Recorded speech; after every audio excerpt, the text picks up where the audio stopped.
Good afternoon. It's 3 o'clock. I'm Joseph Bonanno live for the 104.5 The Zone Studios. Both Brian Callahan and Mike Borgonzi are representing the Tennessee Titans at the 2025 Reese's Senior Bowl as practices begin down in Mobile, Alabama. Two former Vols are making their presence known at the Senior Bowl as wide receiver Brew McCoy and defensive lineman Omar Norman-Lott continue to prepare for the NFL Draft. Speaking of Tennessee football players in the NFL Draft, former Vols defensive lineman Elijah Simmons announced that he would be attending the NFL Combine at the end of February. In other NFL news today, the Dallas Cowboys have hired former Bears head coach Matt Eberflus to be the defensive coordinator under new head coach Brian Schottenheimer. Also, the Lions have found their next offensive coordinator, hiring former Broncos pass game coordinator John Morton, who will replace Ben Johnson. Tonight, number 8 Tennessee hosts number 12 Kentucky as both teams look to bounce back after tough losses on Saturday. The Vol Network coverage of the game starts right here on The Zone at 5:30. Tip-off with Bob Kessling and Burt Bertelkamp is at 6 o'clock. For your foundation repair and waterproofing needs, you need to visit USSTN.com. Breaking news at once on your home for the Titans and Vols. This is 104.5 The Zone.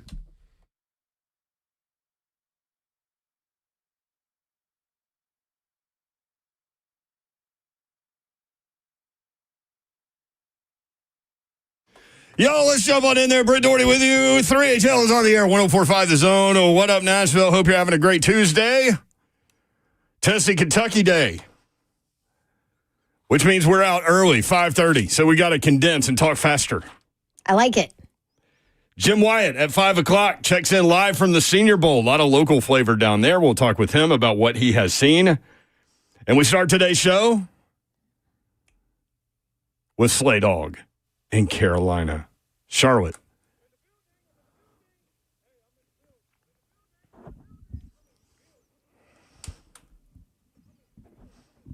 Hey! What up, Slay Dog? We can see you. I think you're muted, Slay Dog. Oh, we can't hear you. Sorry about that. There we are. Hey, look, it's been 5 years and none of us can figure out the mute button on our Zooms. Nobody knows how to work the Zoom, Babsy. Hey, you look brighter. Are you using my little facial light? I got my little light right here, baby. I'm like rolling. I got it on as bright as possible, too. It looks good, dude. It looks better. It looks good.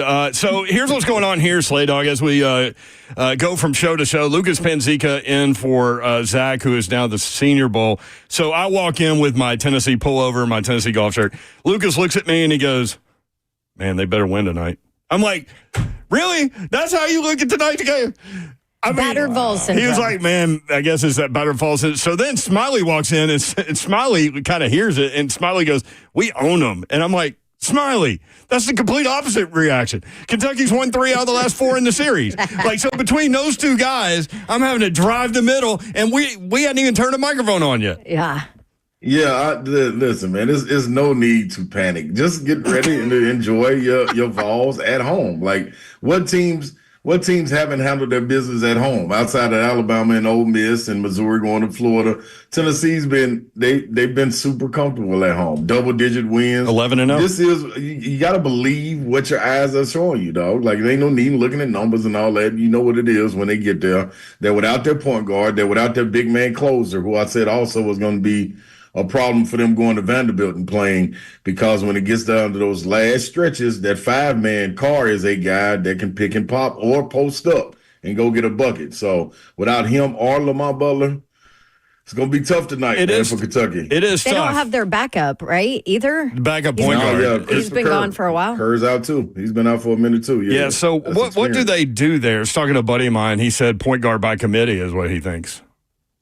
Yeah, and I also believe that, the system that Mark Pope runs is similar to Byington, just a little bit in regards of the ball and the sets find the best offensive weapon. You know what I'm saying? You don't necessarily need a guy to create, or say we're trying to run horns where you would go off the top screen and pass it back to the big, get the ball reversed. You really don't need that. They get body movement and ball movement. So they find the best shot because they have the floor spaced enough. Yeah. If you don't pay attention to details, you give up easy buckets for them. And that, penetrating kick is wide open for them. Everybody can shoot. Hope everybody knows that. Nobody in America blocks 3-pointers. And that's all Vols players understand that tonight. You don't have to foul a 3-point shooter. You're not going to block it. no, just contest. And Tennessee's number one in the country in 3-point defense, actually. So that part of tonight's game will be interesting to see kind of what gives way there.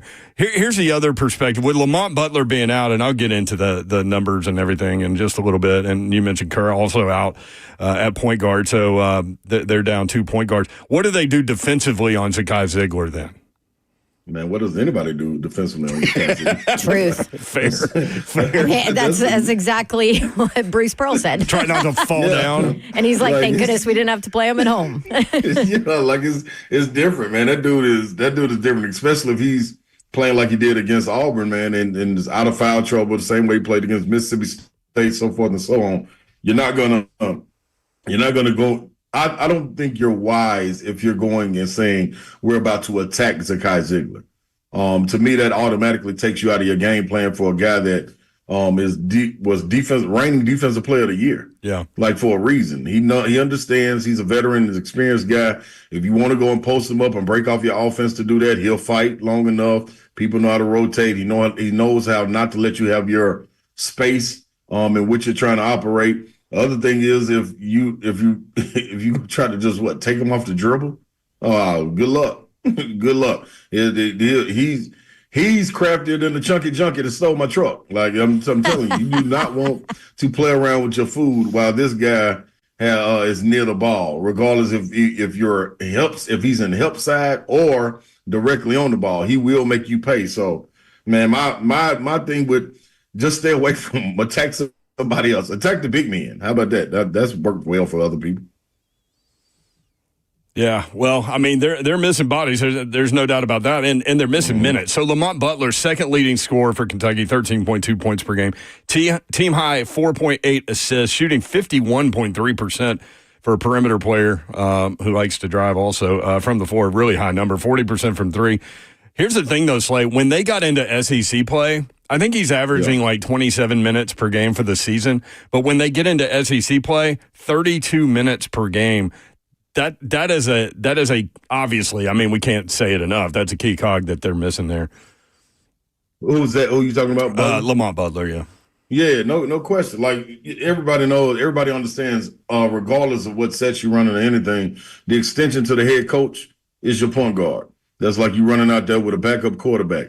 There's going to be some things that you're not going to be able to do as far as instinctive wise, as far as 2-minute warning, as far as game recognition. Like it's going to be things that you have to go out and talk them through, which takes away from the free flowing aspect of the game that you like to play. So when it comes down to it, that's what's going to be missing the most. When that shot clock's running down, it's at 8. It's under 2 minutes in the first half, and you're trying to stop a 5-0 run by Tennessee.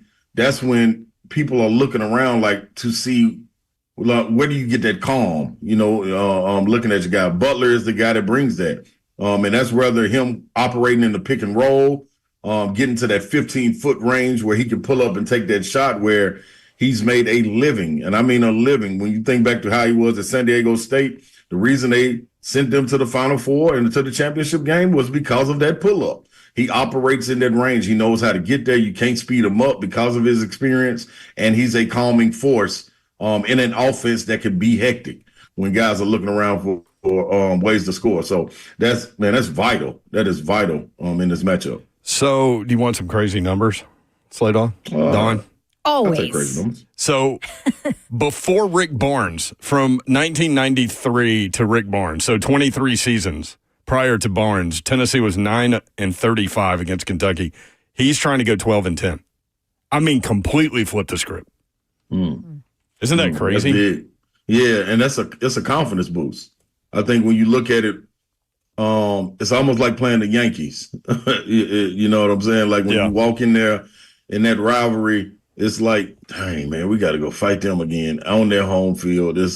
You see the uniform, you automatically start to think about the tradition, the championships, Big Blue Nation. Even though it's a home game, you still creeps in your mind like, dude, they coming down here to represent. So, and you understand what it means. So for you to be able to walk in with confidence in this group, Meshack, Zakai, all of these guys, Gainey, being able to say, man, well, we beat them. And they know when we're coming to town. Like, they circle us on their calendar. It's not no longer us circling the calendar saying, boy, this is our big time moment in the SEC season, boy, we get to play Kentucky. All the eyes will be on us. The scouts will be on. No, that's normal now. So now you walk into this game knowing what you got to do to go get the victory, and everybody's watching, regardless if it was Kentucky walking in or if it was Alabama walking in there. So you're used to that. You set the tone, especially with it being a home game, man. What did it mean for you to play against Kentucky, having grown up here a Tennessee fan? Man, everything. Yeah. Everything. And then you got to think also, man, at that time, like, they had some of my teammates from Oak Hill that were on that team. Cliff Hawkins was on that team. Jules Kamara was on that team. I played against Keith Bogans growing up. That's right, because you thought about going there for a hot second. And then exactly. One night about for going like 3 hours. Exactly, Babsy. So, I mean, it meant a lot. Like, one of my mentors, guys I looked up to, was Ron Mercer. Like, he went up there, and as a part of that tradition with Rick Pitino winning the national championship, so it's embedded. Like, it creeps over the border, and you got to hear about it. So it meant everything. And then I think you put the icing on the cake. You don't forget about the people that came before you. Bernard King is always somebody that comes up immediately that said, we don't lose to Kentucky. You know what I'm saying? And if you don't understand that, when he walks in the locker room or comes to a practice and he speaks, you can feel it in his voice when he's talking about Kentucky, the hate that he has for them. And they don't like us, and we don't like them. And it's okay. It's understood. And guess what? After, we can all go out and, have a beer or whatever it is, have a meal together. But when drink it's time some to bourbon. play, yeah, nice bourbon. Yeah, courteous of them. So appreciate them. That's the best thing they've done up there in that state. Courteous of them. That's the best thing they've done in that state. Oh, just a few shots. That's all right. Little stray for Kentucky. Man, you gave me a visual there too. Like, when we're all like 75 years old, and I'm a little bit older than that. Me and Babs will drive you up there, and we'll miss pudding day at the home. But you'll walk in there with the tennis balls on the walker thing, and then you'll deliver the most impassioned speech ever given in that locker room by like a 75-year-old man, and then they'll go out and whip Kentucky's out. Like, that's, man. Do you know what the other thing is too, man? To their credit, man, they understand basketball. Like, when you go up there and you play, like I'd say it all the time, and when we bring this up, it is. It's a way of life. Like, it makes the world go round for them up there. Between them beating up on Louisville or Louisville trying to beat up on them, like, that's what makes the world go round up there. And I'll never forget my senior year going up there playing and having a phenomenal game. And at the end of the game, came back out to do my post-game presser, and they gave me a standing ovation. Like, and it was led by my what's my girl name? The actress Ashley Judd. Ashley Judd. Oh, she crazy. Man. So, like, that right there says something. Like, they understand, like, what basketball is. And if you give your all for whatever, maybe it was against them. Like, it's one thing about it. If you went out there and played and balled, at the end of the night, win or lose, they'll tip the cap to you. And that right there is a major salute. Hey, while we've got you, real quick, South Carolina at Georgia tonight. Georgia favored by 7.5. Oklahoma at number 13, Texas A&M. A&M by 8.5. Slay, the Gamecocks looking for their first SEC win. They're 0-7 in conference play, but check it, 4 of their 7 losses have been by 5 points or less. They need, like you were talking about Arkansas last week in a similar fashion. They just need to get one, man. Yeah, and that. For them, I guarantee when Coach Lamont Paris for South Carolina goes back and watches film with his guys, he can point out at least 6 things down the stretch of games where they've shot themselves in the foot. Yeah. So it's whether that's being able to make free throws, whether that's being able to take care of the ball, whether that's knowing where the shooters are, whether it's as simple as missing layups. Like, it's amazing how snake bitten they are, man. And all they need to do is get one. And if they can, they're in every game. And this is not every game. When you look at the rankings in the SEC and you see LSU, South Carolina at the bottom, Arkansas down at the bottom, this isn't games against them. This is games versus Auburn, taking them to the wire, Alabama. This is games against everybody at the top upper echelon of the league, and they're right there knocking on the door, whether it be home or away. So they just got to put it all together, get one. Mike White and them have them ready to fight when they go down to Georgia and meet them. Stadium Coliseum has been rocking like no other. The rebirth of that arena has been something to watch. Yeah, it's been a while. What do you think about that Aggie team going against Oklahoma, who's fallen off since that undefeated start? Yeah, man, this it's big. I think Oklahoma did a great job in non-conference, but when you come in the SEC, it is a little bit different. I think they saw that in football, and they seen it in basketball. Do they have talent on their side? Without question. One of the best players in the league is Jeremiah Fears, freshman leading that group. Also Jalen Moore, a veteran, to combo with them. They got some guys, man. Porter Moser is doing a great job as far as coaching, holding on, but you got to get one. You got to get one, man. And this is what better time than right here. But A&M, they know how to battle. Preseason SEC Player of the Year, Wade Taylor on their team, locked and loaded, ready to go with shoot from Nashville all the way to Texas or Oklahoma. It does not matter. No limit on his range. So Buzz Williams always come up with a funky-like defense to play. So you got to kind of figure that out. It stalls you a little bit, but if they can get out in the open court, Oklahoma can have some fun. Man, You think Vols win by double digits tonight? Before you answer, real quick, the point spread is up. The line is up to 10.5. Tennessee favored by 10.5 now. Yeah, but man, this is what you got to understand. Walking away from this, if I'm Kentucky, like do not get lost in the losses that you may take under this little stretch right here with your guys being out. You'll be fine. Like you'll get enough wins. You did enough work early on in the non-conference schedule, knocking out top 10 opponents. Also in the season, big old win to start out the regular season against Florida. That was huge in the way they're playing. So you'll be just fine. When you get a full, healthy clip, they'll be fine walking in. But I do think they walk in here wounded. Tennessee should have a lot of anger on their mind walking away from that Auburn game. Yeah. And a lot of things that they can fix, whether that be defensively or attacking offensively and shooting the ball better. So and getting each other open. So that's what I look forward to seeing, man. How not necessarily the assist, but the assist to get each other open for Tennessee would be something I'm gonna keep a close eye on, making it easier for these guys like Chaz Lanier to get his shot off, Zakai not having to work so hard. All of these guys and these bigs finally, at some point, manning up and saying, we will take the fight to you. Man, we were talking in the text strand yesterday. Duke beat NC State 74-64. They're 10-0 in ACC play. Cooper Flag finished with 28. 23 of those came in the second half. But man, I know you saw it because when I put it in the text thread, you're like, dog, I already tweeted about this. Center Kamon Mulich threw up all over the court under the basket. I mean, all over the court. That was rough. I've had some practices when I felt like that, but didn't do that.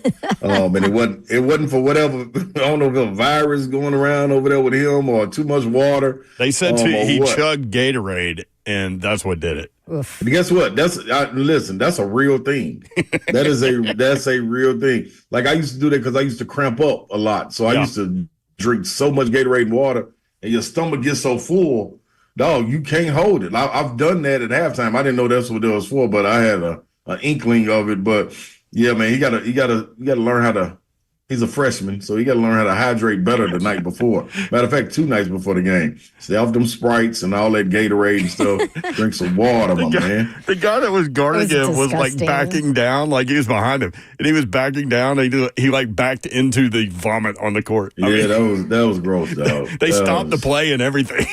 Yeah, because they had to clean it. There was so much. They said they used it was in the lane. He threw up in the lane. Like, I wonder what was they doing. You could see him fighting the press row right there. Yeah, he was fighting it too. Yeah, he tried his best. We couldn't hold it. I don't know what was going on at Cameron last night. I'm just glad. Yeah, there was a student that passed out also. Apparently, at Cameron she's Indoor. fine. Yeah, I'm just glad they didn't watching Cooper Flag too, man. That man can play. Oh my goodness, no kidding. I'm just glad it didn't turn into Stand By Me, where like one guy throwing up led to other people throwing up. Because Dawn has said that before. Like if she sees somebody throw up, she feels like she needs to. Mm-hmm. You get that metallic taste in your mouth. Yeah. Ooh, man. We'll leave you with that little image, Slay, as you go work for the SEC Network tonight. We'll be watching, man. Yeah, no doubt, man. I appreciate all the Auburn fans flooding my social media inbox and everything, man. Yeah. This is cute. This is cute, Basil. I'm so glad you're relishing in this and having a great time with this look. I can't wait till this week over. How about that? I did post. Yeah, she's extending this thing. A very beautiful picture of Ron Slay and his orange. And a video of your daughter. Tagged Bruce Pearl in it, too. Oh, nice. But it's funny. She didn't put that out till Tuesday. Like, she's milking this. Yeah, you didn't. You should have put that out Saturday, man, or something like that, man. You put it out yesterday. I had too many glasses of wine on Saturday. I am not allowed to post on social media when I've had wine. I get myself You're just timing it up perfectly, releasing things throughout the week on the time release. This is perfect timing right before you guys play tonight. She's probably got something else on Thursday or something. Just to get through the week. All right, Slay Dog. Love you, brother. I love y'all. We love you. There he goes, Ron Slay. War Eagle. Check him out on the SEC Network. When we come back, Brian Callahan met with the media today. What is he looking for at the Senior Bowl? Also, what he's seen from Shedeur Sanders, Cam Ward, and Jackson Dart throwing some darts today. 3HL 104.5 The Zone.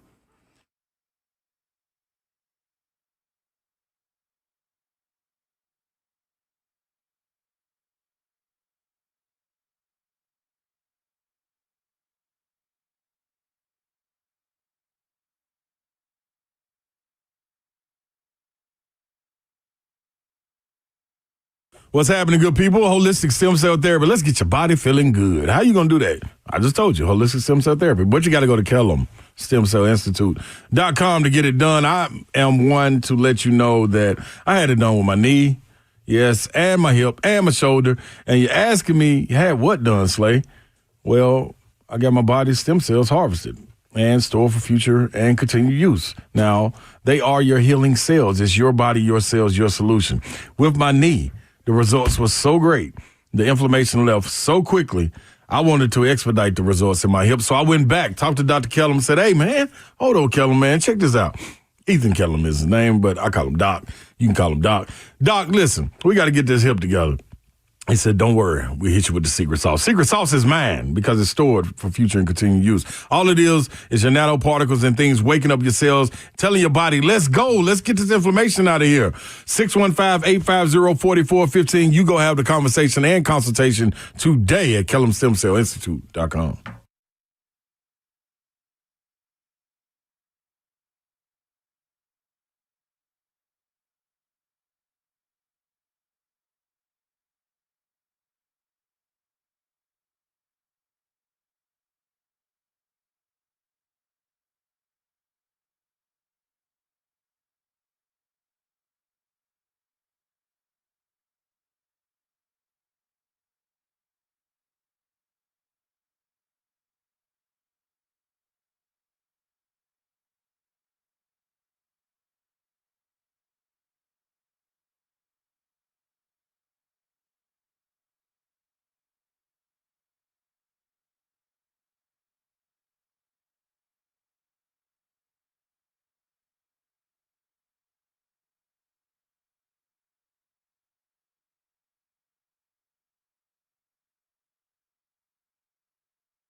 3HL 104.5 The Zone. So, 3 quarterbacks came up during the break.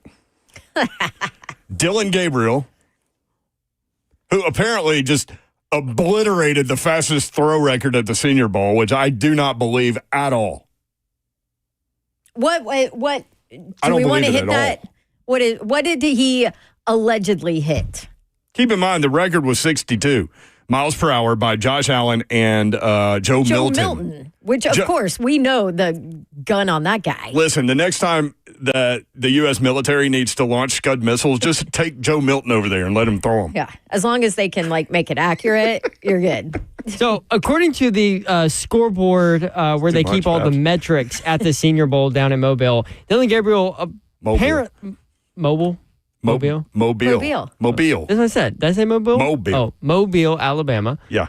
Dylan Gabriel apparently threw a 74.9 mile per hour. There's no way. There's no way. There's absolutely no way. The other record was 62? At the NFL Combine. Okay. And that's held by Josh Allen and Joe Milton, two of the largest humans I think I've ever seen. No. If somebody walked in here and told me two things, that Dylan Gabriel threw 74.9 miles per hour at the Senior Bowl and shattered the record by 12 miles per hour, or that 3 buffalo got loose in the middle of Broadway and gored like 17 tourists, I would believe the buffalo story over Dylan Gabriel throwing 74.9 miles per hour. There's no way. He just doesn't. He's never shown that. I always go That's a dark, hell of Bev. a comparison. Yeah. What would 3 But buffalo I am do? with you. I am with you on that. Boy, it'd be target practice out there. Oh He my also gosh. he also tied for the highest initial rotation at 664 RPMs. Come on, I feel like man. they need to recalibrate there. This is Jim Nagy on the way out to a GM job or something, just pulling some stuff. There's no way. Dylan Gabriel? I saw a tweet All from he did was loft balls down the field. When he threw it down the field, most of his passes were at or behind the line of scrimmage. That's the problem with evaluating that guy. I saw a tweet from our very own Zach Lyons, who's down covering the Senior Bowl, who said that he noticed that several times Dylan Gabriel was having to put his full force behind the ball, and when he wasn't, he threw a lot of wobbly passes. Mm-hmm. So But he hit 74.9. I'm really wondering where that number came from. Are they sure that they didn't put it on the wrong quarterback or something accidentally? Maybe. Bookkeeping error. Damn the intern. I think Jalen Milroe is actually the one who threw that. Yeah. Yeah. No, nobody's There's throwing no at way. 74 miles an hour. None of those quarterbacks. None of them. Nobody. 62 was the highest. Man, get out of here with Dylan Gabriel. That's 12 miles per hour more than the highest. Did you also see, and Babs ridiculous. sent this story to us, and she goes, this is where we are. He's wearing all 3 of his college logos on his Senior Bowl helmet. Like, I don't necessarily think that's a good thing to showcase. You know? Like, hey, I bailed on 2 teams, and here's my third. Well, I'm going to put them all on the helmet. To be fair, stop. he Don't did even not, to be fair. He didn't me. really bail Don't even from to be fair, me. Oklahoma. He kind of got forced out because Okay. of Jackson Arnold. So Okay. I'll give him Oklahoma because that one, I feel like he got forced out because they had that 5-star coming in. But I'll give you UCF, and he definitely bailed on them. Right. I still don't. Yeah. I mean, Oklahoma is the one that screwed up him leaving. Yeah. Wait, we're going with Jackson Dart. So- Dart. Where did I get that? because we're Because we're talking gonna talk about about Jackson him. Dart. That's our next conversation. Jackson Arnold. We're going to go Jackson Arnold. You go to Oregon. Boy, somebody won, somebody lost in that deal. Sure, let me go beat the number 1 team in the country. Thanks. And where is Jackson Arnold now? Auburn. He'll be fine there, right? It's a complete turnaround. I don't know. I mean, honestly, anybody's better than Peyton Thorne. Zeph's better than Peyton Thorne. Zeph kind of looks like Peyton Thorne. I don't know whether to take that as a. I don't really know how you're going to take I'm not going that. to take that as a compliment. No. I really don't know how I intended you to take that either. It just kind of flew out of my mouth. 615-737-1045 James in the if you chat. want in. I'd believe the arrest and capture of Chunky Junkie before the Dylan Gabriel story. Yeah. What other things are more likely than Dylan Gabriel throwing the ball 75 miles an hour? Chunky Junkie being caught. Chunky Junkie being caught. And if you don't know, go back to Monday's show at 3:20 where Slay Dog told his my car got stolen and flipped twice on Nolensville Road. And the girl that stole it, nowhere to be found and no blood on the scene. Can also go watch the storytelling from Slay on our YouTube, 1045 The Zone YouTube page. There you go. That's really easier. Funny. That's easier. Who are the other two quarterbacks we were talking about? Jackson Dart. Jackson Dart. Teron Davenport asked him.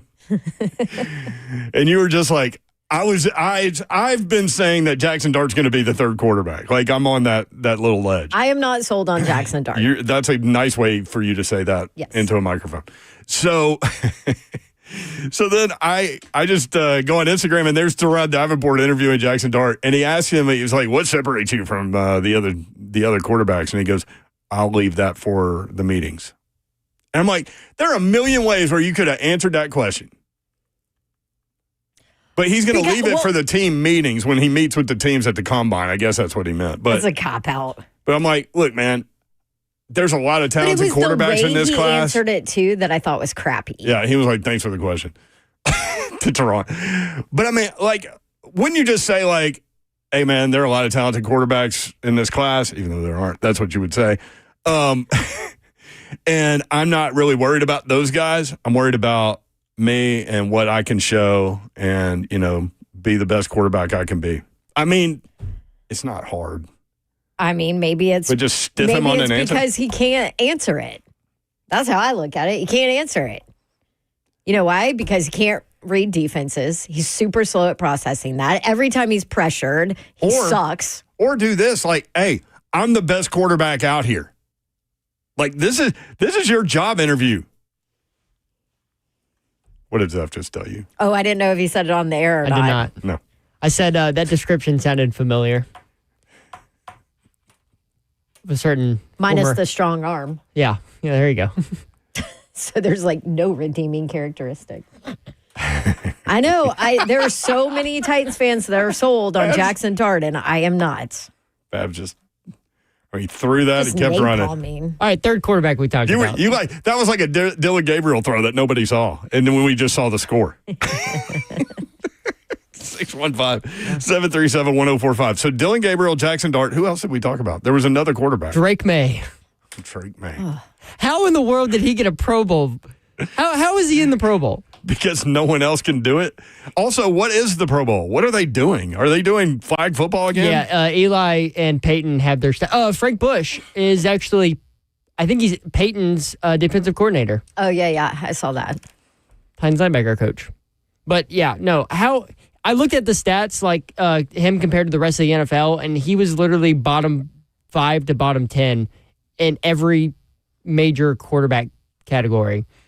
How is he in the Pro Bowl? Pro Bowl's stupid. I think we should just get rid of it.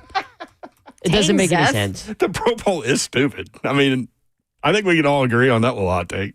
Well, it's just stupid because, okay, so-and-so can't go because he's playing in the Super Bowl. So-and-so can't go because he's, Josh Allen said he's hurt. Somebody else is hurt or somebody else doesn't want to. So you just continue to fall down. No, just be like, okay, that was the Pro Bowler and we're done.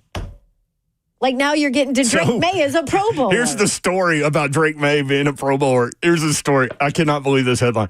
Lamar Jackson replaced by Drake May at Pro Bowl. Even without reason, just that headline is funny. Absurd. And I'm all about Drake May too. He's not a Pro Bowler, and not right now. I don't like him. A season like that should not be rewarded with this on your record because that's going to go. I mean, that's going to go on his resume. Is people are going to say Pro Bowl quarterback Drake May, and that used to mean something, and now it doesn't. But they're still going to use it like it does, and it's ridiculous. Okay. And they should just get rid of it. Here's the story about it. The AFC's 3 Pro Bowl quarterbacks are Joe Burrow, Russell Wilson, and Drake May. Burrow was the only one of the 3 who was an original pick. Wilson and May are replacement Pro Bowlers for Josh Allen and Lamar Jackson, who withdrew from the trip to Orlando. The NFL had to go down a list of alternates to get to Wilson and May.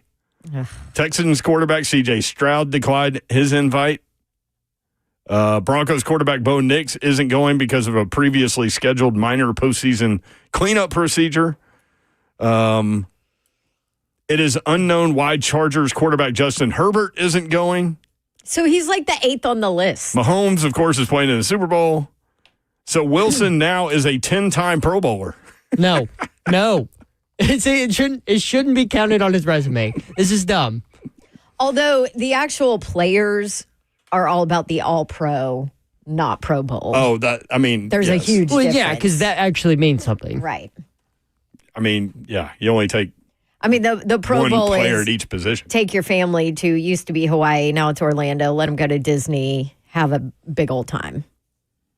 Like, I'm not discrediting them for accepting the invite because, hey, if I'm Drake May and I'm a rookie and I just had an awful season, you're say, hey, you want to come be a Pro Bowler? Sure, yeah. Oh, why would he say no? Thanks for the free trip. But, like, we should not take any stock or meaning into this when it comes to resumes. I know, because now, like, 10 years from now, somebody will look at Drake May's Wikipedia page and be, oh, he made the Pro Bowl in 2020. As a rookie. He made the Pro Bowl as a rookie. Wow. He must have had a great season. No.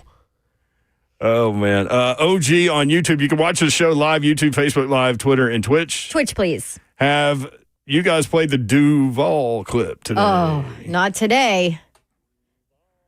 There we go. Oh, my gosh. That's the creepiest thing that y'all, his we have found in a long time. Headshot, too. Oh, yeah. Bless his heart. God love him. Duval.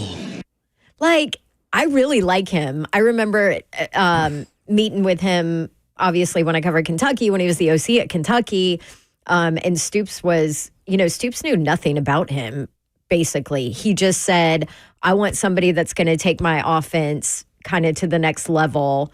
And that's why he ended up hiring him. So he didn't know him personally at all. And so I was excited to get to know him working Kentucky games. And I really liked him.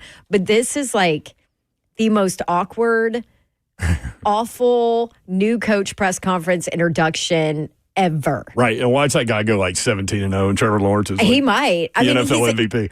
He's brilliant. He's a like brilliant offensive mind. Weird, brilliant football. Oh, he's mind. weird. Yeah. We've all seen that. But his headshot makes it even worse. Well, then I saw a video of him doing it with the team. And he did it prior correctly. to the press conference, and he did that one right. Why did he change it? Yeah. Yeah, he did it right the first time. Because of the pressure. He can't handle the pressure. Now they have a head coach that can't handle the pressure of doing it in front of the press. You figured him out in one day. Yep. Done. He can't. The pressure got to him, and he just bailed. Bubba on Facebook. Bigfoot and Loch Ness hanging out at Percy Priest Lake. I believe that before Gabriel throwing it 75 miles an hour. Yeah. I'm with you. With you on that. I wish that I could have videoed Brent Doherty's reaction the first time he heard that. You guys got like almost a subdued mayor reaction. I'm sorry. Yeah, I should have brought it again. Holy cow. OG goes, Levis was up next after May. Oh, man. We didn't get to Callahan. We'll do that next. 3HL if you want to hit 615-737-1045.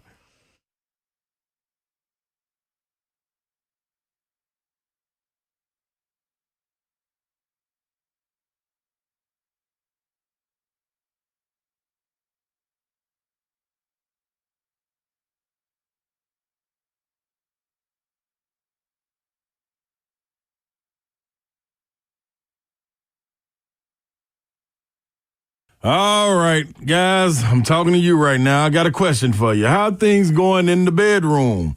You know what I mean? Are you happy? Is your partner happy? Are you noticing some differences? A lack of desire, energy, performance issues? Well, did you know that half of all men would struggle with erectile dysfunction at some point in their lives? Half.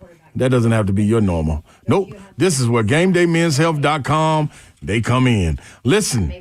The issues can be caused by any number of things. When we're talking about ED, now, it could be testosterone, could be something else. Bottom line, you don't know until you see game day. And here's the best part, your consultation and lab work to find out your numbers, completely free. It's the easiest thing in the world to request an appointment. I've done it multiple times. You got 10 seconds where you can do it. Grab your phone, go to GameDayMen'sHealth.com. At the top of the page, click Book Appointment. Pull up one of the locations in Green Hills or Hendersonville, and that's it. That's all you need. Get to it. 15 minutes, you'll have your lab results back. You'll meet with a medical expert that specializes in testosterone, sexual health, and erectile dysfunction, and receive a tailored solution for your needs. If you decide to move forward, all good, man. It's time. GameDayMen'sHealth.com. Get in the game.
3HL 104.5 The Zone. Dylan Gabriel, 74.9 miles per hour. I'm just floored, man. Face stapled to the carpet, floored. The film. You're smoking crack. Yep. The film says otherwise. I mean, listen, maybe he sold his soul to the devil, you know? Like Paganini, I told y'all about. Jimmy Page. Maybe he did that and he threw it 74. I mean, seriously, Dylan Gabriel's football just got pulled over for speeding. What a Will Bowling joke from me there. What up, Will B? 615-737-1045 at 3HL 1045 on the X machine. If you want to watch the show live, YouTube, Facebook Live, Twitter, and Twitch. Twitch, please. Evan and Bank Chat is open. Number 12, Kentucky at number 8, Tennessee. Vols favored by 10.5. 6 p.m. on ESPN. Kentucky's won 3 of the last 4. Tennessee, 7-6 over the last 13. Rick Barnes against Kentucky, 11-10, trying to go 12-10. What else do I have? Oh, that's good. Oh, I wanted to hit you with this. No, I'll do it later. Yeah, that's good. I'll do it later.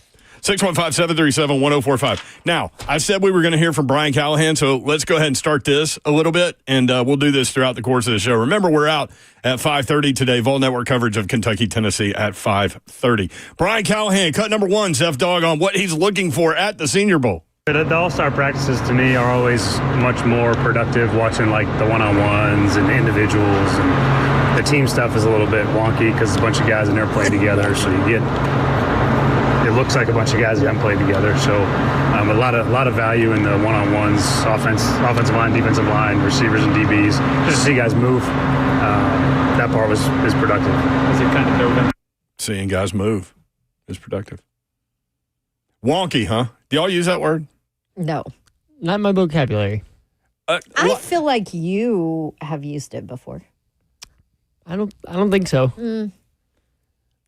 Wonky. I know people that use that word, and people that use the word wonky use it a lot. So you either use that word a lot or you don't at all. I don't know. There's probably listen. This is the beauty of the after party. We get in our car and we listen to us, and you notice things that you don't even little ticks that you don't know that you have. Wonky.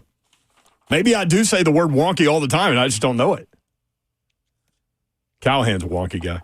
Brian Callahan on what he has seen from the quarterbacks, Shedeur Sanders, Cam Ward, and she rolled her eyes, Jackson Dart.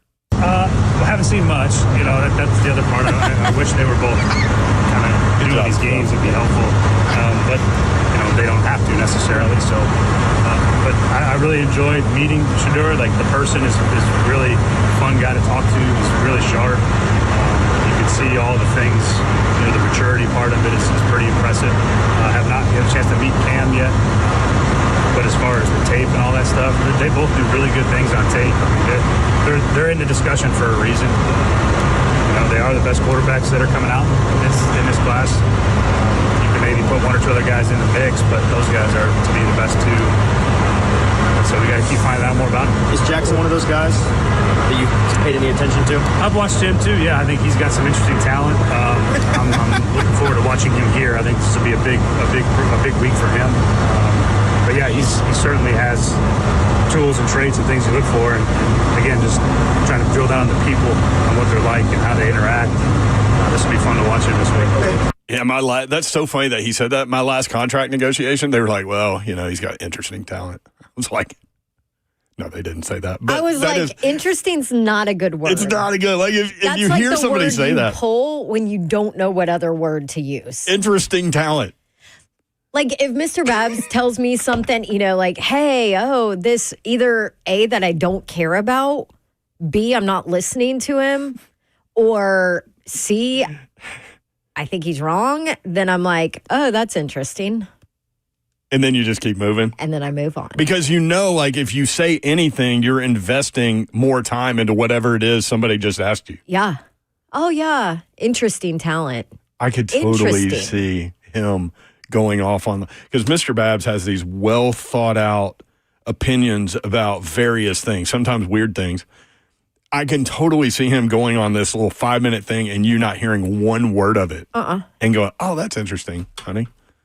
I hope he's not listening because then he might be on to me. Uh-oh. So let's hope he's working. What right if now. Callahan's pulling a lying season reverse card, and they actually love Jackson Dart, but he doesn't want people to know that. Do you know what's interesting? Oh, yeah. Apparently, Jackson Dart's talent. know. Interesting talent. Do you know what's interesting? Jackson Dart's talent. Yeah. I'm not sure that Brian Callahan can pull that. That's a great point. He's Man, you're on one today. so transparent. You're seeing you're clairvoyant today. Yeah. Oh. Yeah. Well, that's You're a like hell of the a word. ladies That's that- an interesting word. You're like the ladies that sit in the park in New Orleans that we're going to see that can tell the future and stuff. Oh, interesting. What do they call those ladies? I forget. Madam Witch Tellers. doctors? I just great. blanked. I just blanked. I had it, and then Are they what's the word? Tarot cards? Tarot card readers. Yeah. You ever done that? No, I haven't either. I don't want to. Maybe we I don't should. care. I don't want to know. no, we should definitely do it while we're down there. No. Yes. I don't want can you you to see tell us me doing that I'm that? going to die next week. Like I'm good with not knowing. Remember, Kirby goes down there and drinks absinthe. We could probably get him to do it. Oh, let's get Kirby. Can you imagine a tarot reader? She turns over cards. She's like, you're going to die next Tuesday at 1:15 p.m. Like, would you want to know that? No. No, No. not Do you? at all. No. I mean, you should be living your life like you're not going to be here tomorrow anyway, Yeah. which none of us can do. Oh, man. It's hard to do. All right. But, well, this has turned I into told an you before- interesting conversation. I told you before the show that I was like in a really energetic and weird kind of strange mood, but you are too. So it's like, Lord help us all. there's no one to, like, usually you're the one that dials me and Slay back, or I'm the one that kind of dials y'all back or instigates y'all, either way. But now we don't have it because Zeph ain't going to do it. Zeph's just going to go with us. Zeph likes it. It's going to be a weird next hour and a half. All right, Johnny the Poet, when we come back, stay there, Johnny the Poet, and Tristan in Brentwood. Johnny. All that coming up. More from Brian Callahan. We got a busy show. 615-737-1045.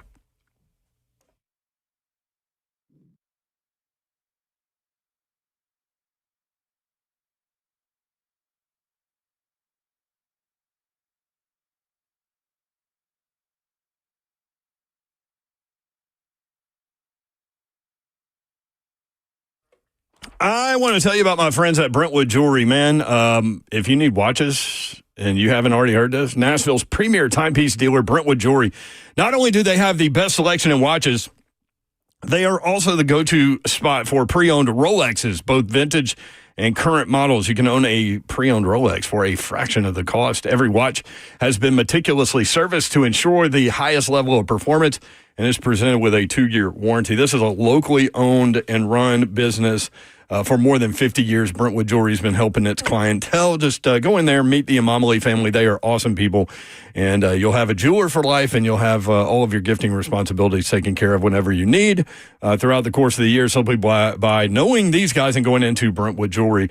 Brentwood Jewelry here to help you pop the question. Let them help you take the stress out of selecting the perfect engagement ring. They can help you find a beautiful ring in your ideal budget. You can browse their selection, their incredible selection of one-of-a-kind rings, or talk with their custom design specialists to create a stunning ring as remarkable as your loved one. 7012 Church Street in the heart of Brentwood, just off Franklin Road. Exceptional style, exceptional deals every day for more than 50 years. Visit BrentwoodJewelry.com.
Good afternoon. It is 4:01. I'm Joseph Bonanno live from the 104.5 The Zone studios. The Tennessee Titans are being represented by both Brian Callahan and Mike Borgonzi down at the Reese Senior Bowl as practices begin today in Mobile, Alabama. Also, two former Vols are making their presence known at the Senior Bowl as wide receiver Brew McCoy and defensive lineman Omar Norman Lott continue to prepare for the NFL Draft. Staying with Tennessee football, former Vols defensive lineman Elijah Simmons announced today that he will be attending the NFL Combine at the end of February. In NFL news today, the Dallas Cowboys have hired former Bears head coach Matt Eberflus to be the defensive coordinator under new head coach Brian Schottenheimer. The Lions have also found their next offensive coordinator, hired former Broncos pass game coordinator John Morton, who will replace Ben Johnson. Tonight, number 8, Tennessee hosts number 12, Kentucky. Both teams look to bounce back after tough losses on Saturday. The Vol Network coverage of the game starts right here on The Zone at 5:30. Tip-off is at 6. For our foundation repair and waterproofing needs, you need to visit USSTN.com. Breaking news at once on your home for the Titans and Vols. This is 104.5 The Zone.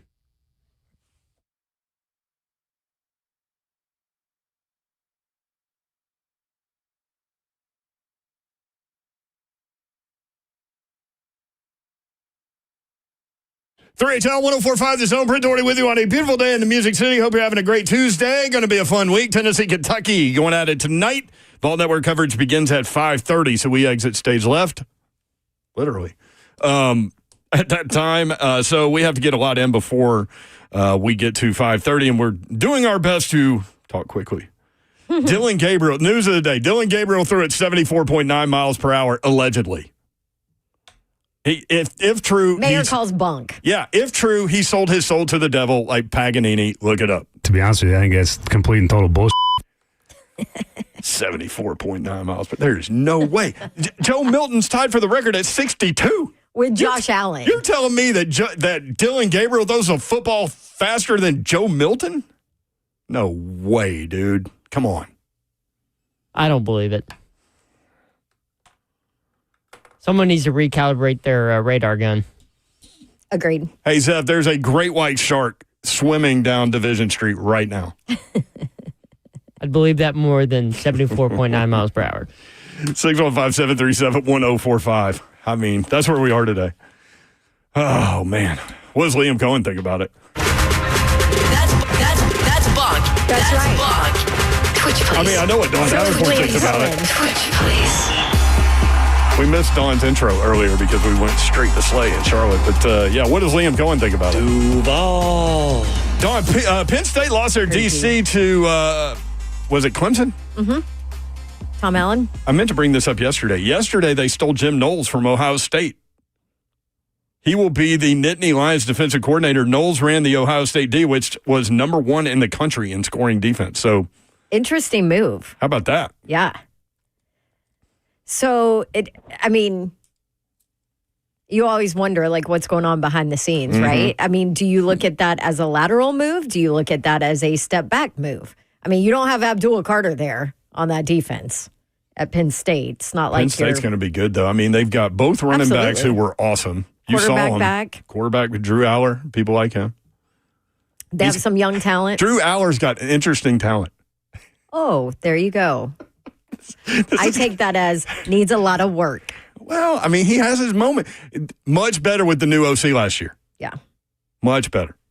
615-737-1045. Speaking of Dylan Gabriel, Johnny the Poet joins us now. Johnny, what's up? How are you? Well, sir. Thanks, Brian. Uh-oh. Here we go. We got the piano.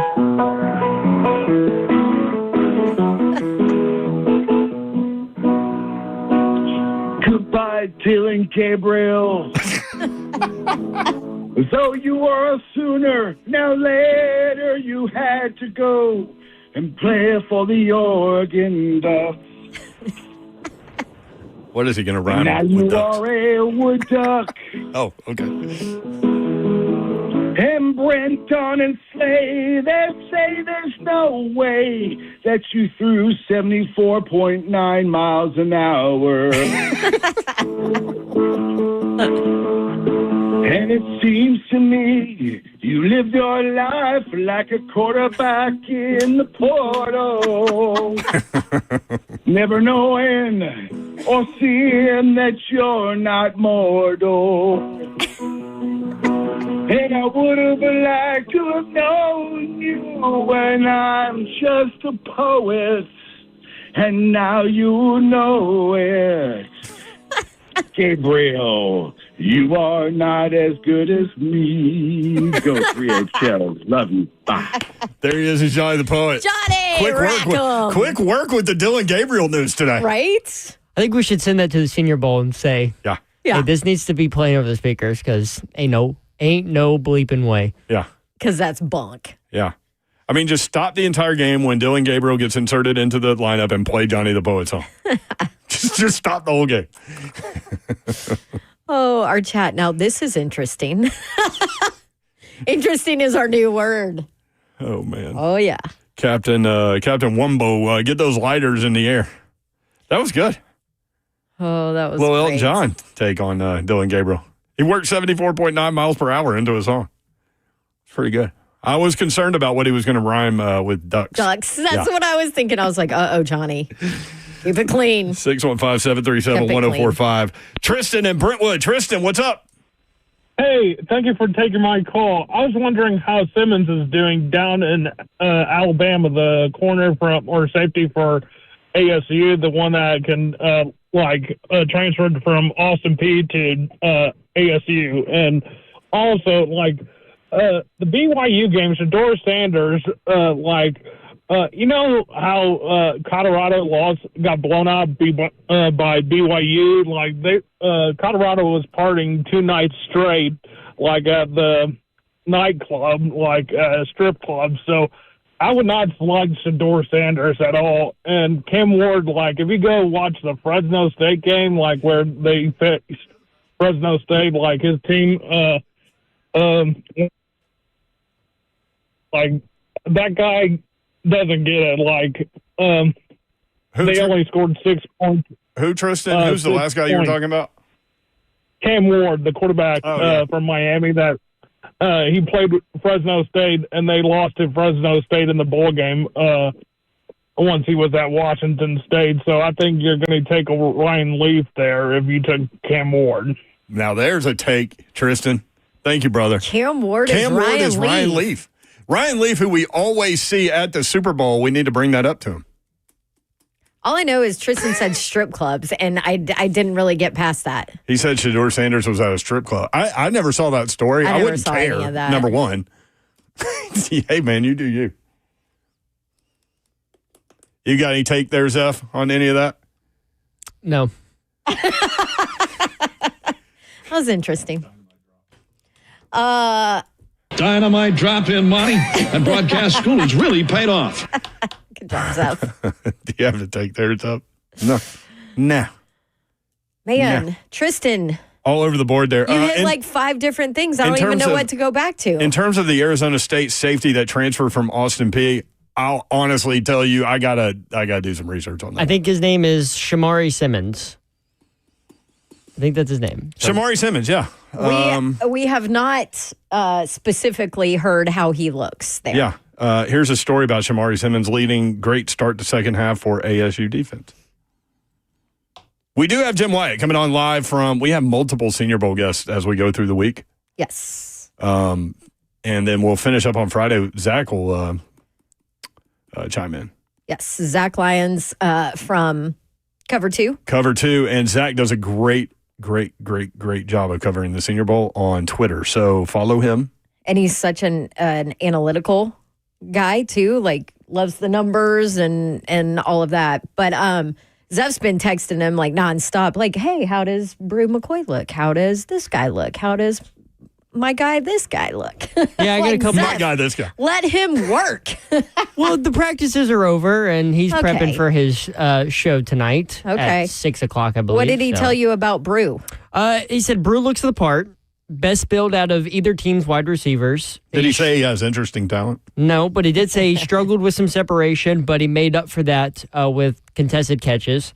So good hands. But he mainly was used in short area. So he was targeted short area. Didn't have him go out deep or in the intermediate.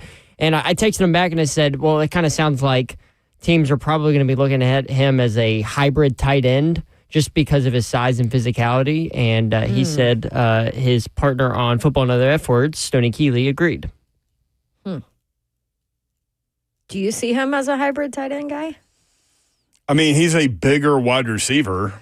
No, I see him as a wide receiver. Yeah, that's what I thought. But, I mean, if you can't separate, that's what That's what they're telling you if they're talking about tight end. Well, it doesn't matter your size if you're not able to separate at all. Yeah, you can't run faster than Dylan Gabriel. Then that's the next thing that's going to. Dylan Gabriel runs a 4.1 840 like Alexander Wright from Auburn back in 1990. Oh, here it comes. Going back to Brew. Plus, he's an elite blocker, which is another reason why I think he could make that transition when he gets into the NFL if he doesn't find a role as a wide receiver. So. But hey, Juwan Jennings was never, the best at separating or speed wise. So, but he's made a hell of a career so far with the 49ers. That was the big knock on him when he came up. Fair point. For sure. 615-737-1045 if you want in. More 3HL coming up. And you'll hear more from Brian Callahan, who met with the media down in Mobile, Alabama. Let's see. What do we want to hear from Brian Callahan about? Additions to the coaching staff. Yes, we can do that. How difficult it was to fire Colt Anderson. Interesting. How he measures and tests the nervous system of a quarterback. You know that he got plenty of follow-ups on that. On Will Levis's offseason plans. All that coming up next. If you want in, 615-737-1045.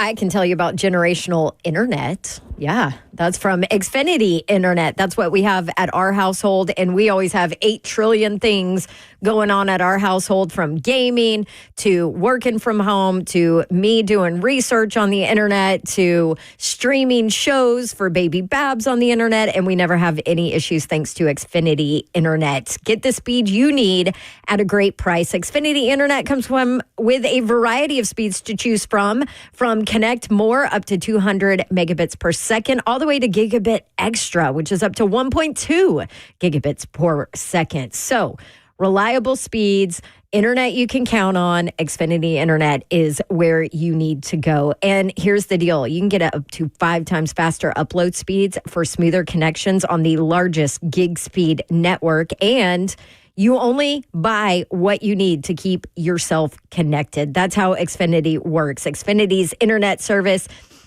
brings your entire experience together. You can connect other services like Xfinity XFi, Advanced Security, Xfinity Flex, and much more. Just go to Xfinity.com/10G, call 1-800-XFINITY, or stop by and visit a store today.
3HL 104.5 The Zone. Britt Doherty, Don Davenport with you. Ron Slay will be back tomorrow. He's on the SEC Network tonight. Check him out.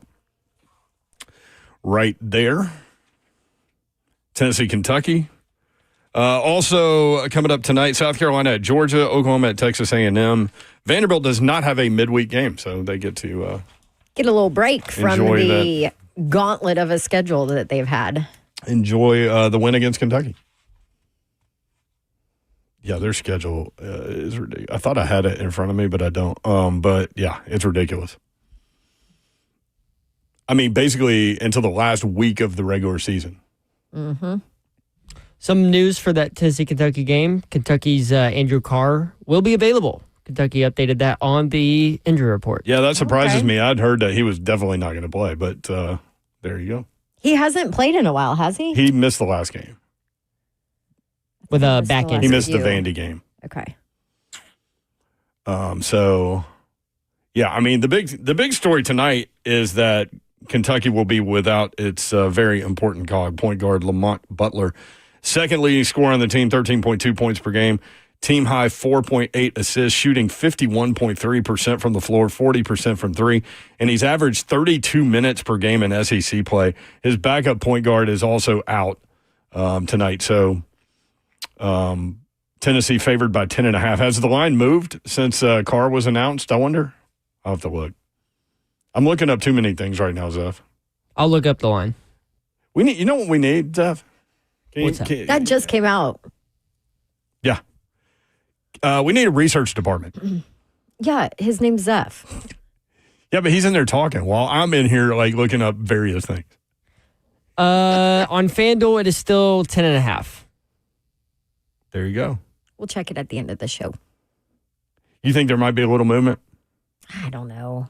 Probably Does not. he move? I mean, he probably does. He won't move the line. It's a big line. How about Vanderbilt being ranked? There they are. From Joey Dwyer, the last time Vanderbilt was ranked in year one of a head coach's tenure was 1999-2000 under Kevin Stallings. Now, to be fair, there's only been Bryce Drew and Jerry Stackhouse since then, but here is Vanderbilt's schedule. They do not have a midweek game. They play at Oklahoma on Saturday, then at number 5 Florida, Texas at home, number 1 Auburn at home, at number 8 Tennessee, at number 12 Kentucky, number 23 Ole Miss at home, at number 13 Texas A&M, number 20 Missouri at home. Yikes. Gauntlet, baby. 615-737-1045. His life in the SEC now. That is true. Brian Callahan, Titans coach down at the Senior Bowl, talking about his overview of this 2025 draft class. There's a lot of, between the East-West and this one, there's a lot of defensive linemen that are pretty impressive. There's some interesting offensive linemen. I think it's there's some good trench players on both sides. A couple of the corners on both these teams are interesting. There's some good players. Some of the receivers are kind of unique. Some of them are a little bit different styles, but guys that are kind of fun to watch and been really productive and all that. So, and a couple of tight ends too. There's some good-looking tight ends that are part of this process, I think, in these all-star games. So the quarterbacks are probably up and down some, but there's some good depth on the trenches, I think, to watch this week. He used interesting again. The quarterbacks are up and down. Yeah, up and down quarterbacks. Seriously. Terrible year to have the number 1 overall pick. I know, right? It's not, all you need is one. I thought that when they had the number 2 pick and it was the Jameis Winston Mariota draft, I thought the same thing back then. Did you really? Yeah, what a year to be up there. Well, here we go. Happened again. I mean, no disrespect to Marcus. I loved him, but as a person, not necessarily. Showed some flashes, just could never get past. Never could get past the injuries, and the league figured him out. Yeah. I remember talking to people around the league about how Marcus can't do this and he can't do that. And I was like, oh, my goodness. And so then, like, doing what we do, you got to go on the radio and, like, look, oftentimes we offer our opinion that comes from inside us. But y'all have to understand, like, so many times our opinion comes from what we hear from other people that we respect. That are a lot smarter than us. Yes, and do whatever they do for a living. You know what I mean?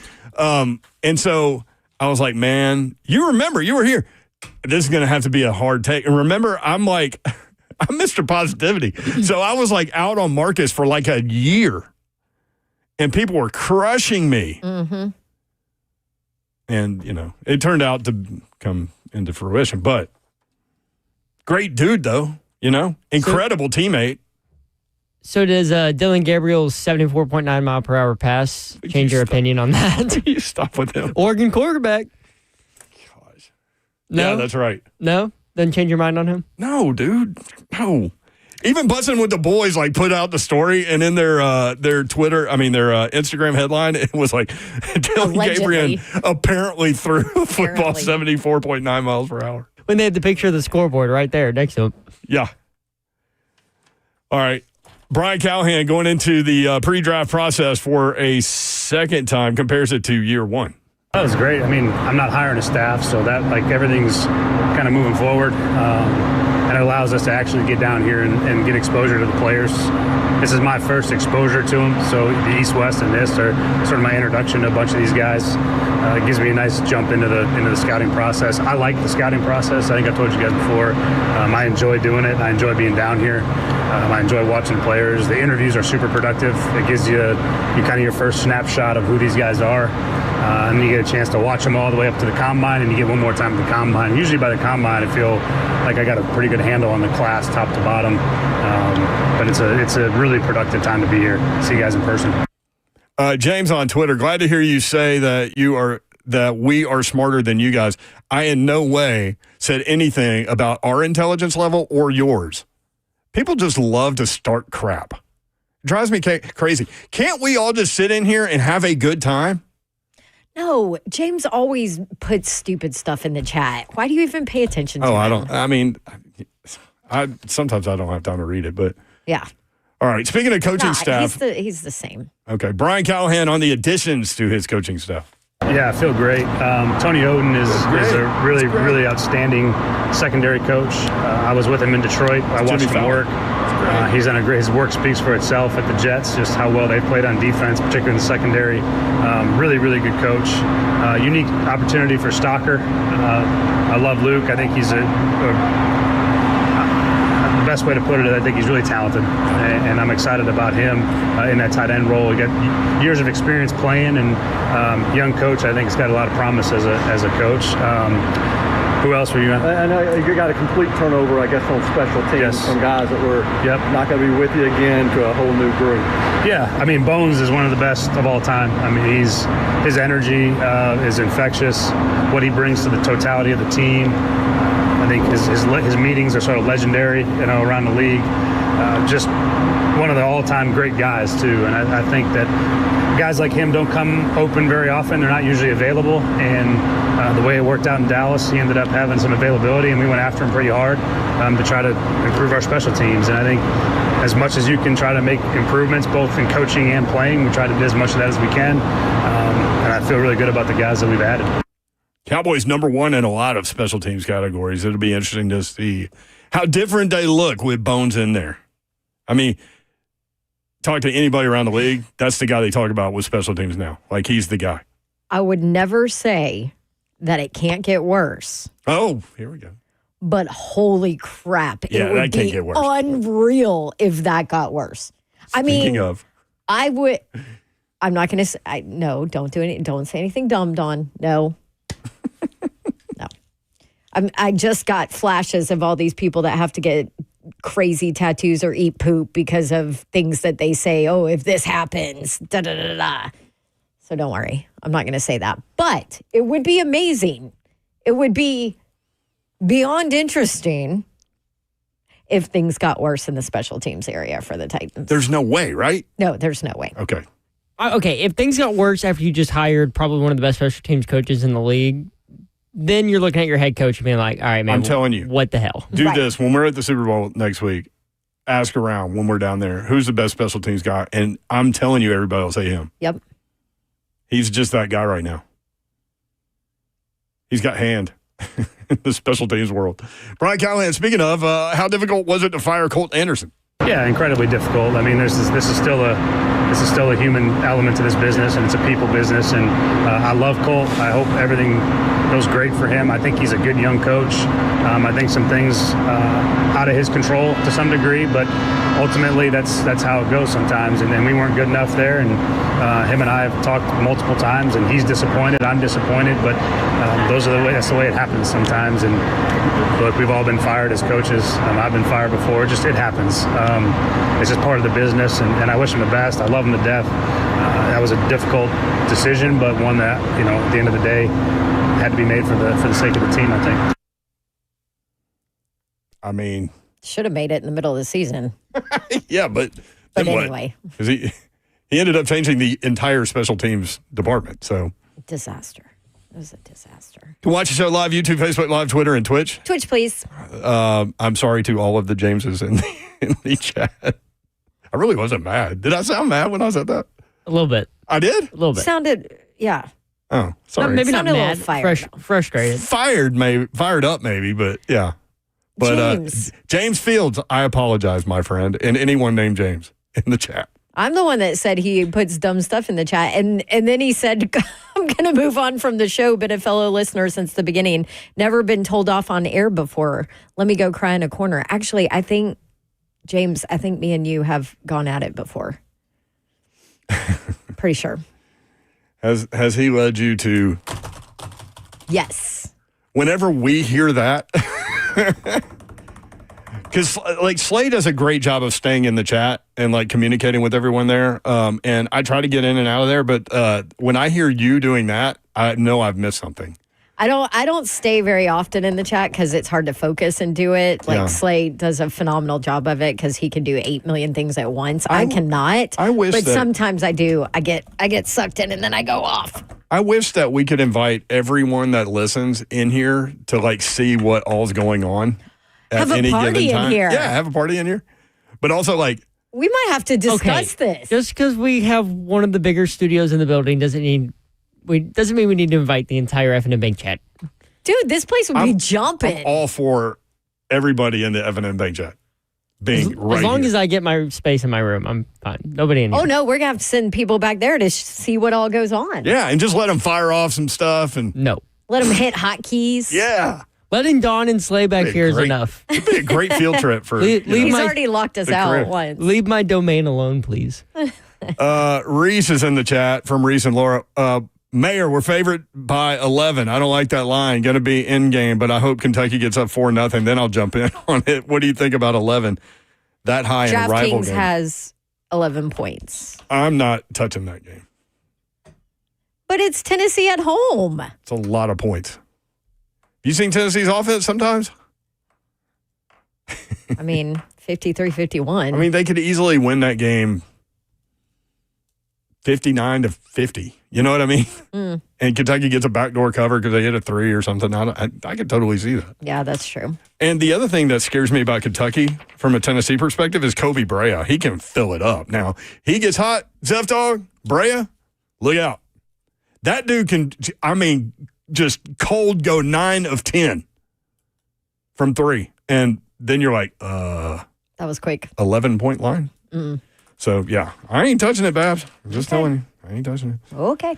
More from Brian Callahan. We're going to go to cut 8, Zeph Dog. Brian Callahan talking about how he remember he was talking about one of the important things he looks at in a quarterback is his nervous system. And he said this is going to sound weird. He got a lot of crap for it, too. Yeah. He said it's going to sound weird, but I look at the nervous system. This is how he measures and tests it. There's ways you can do your best. If there was a clear-cut way, we'd probably have a lot more hits on quarterbacks than not. It is challenging. There's no perfect science to it. You do your best given what you know about the person and the player and their intelligence and then their makeup. That's why you got to really dig hard on what these guys, their personalities and the people that are around them, and then you got to test them as best you can. You try to put them under some duress. It's manufactured, obviously, but you just try to see how they respond to some things. But it's not a perfect science. It's definitely not a perfect science. Would you have ever thought off-season Will Levis would have the issues that he had from a nervous system? it's not even nervous system. But with what Coach Callahan's talking about, No. would you have thought offseason Will Levis would have those issues? I never would have thought that.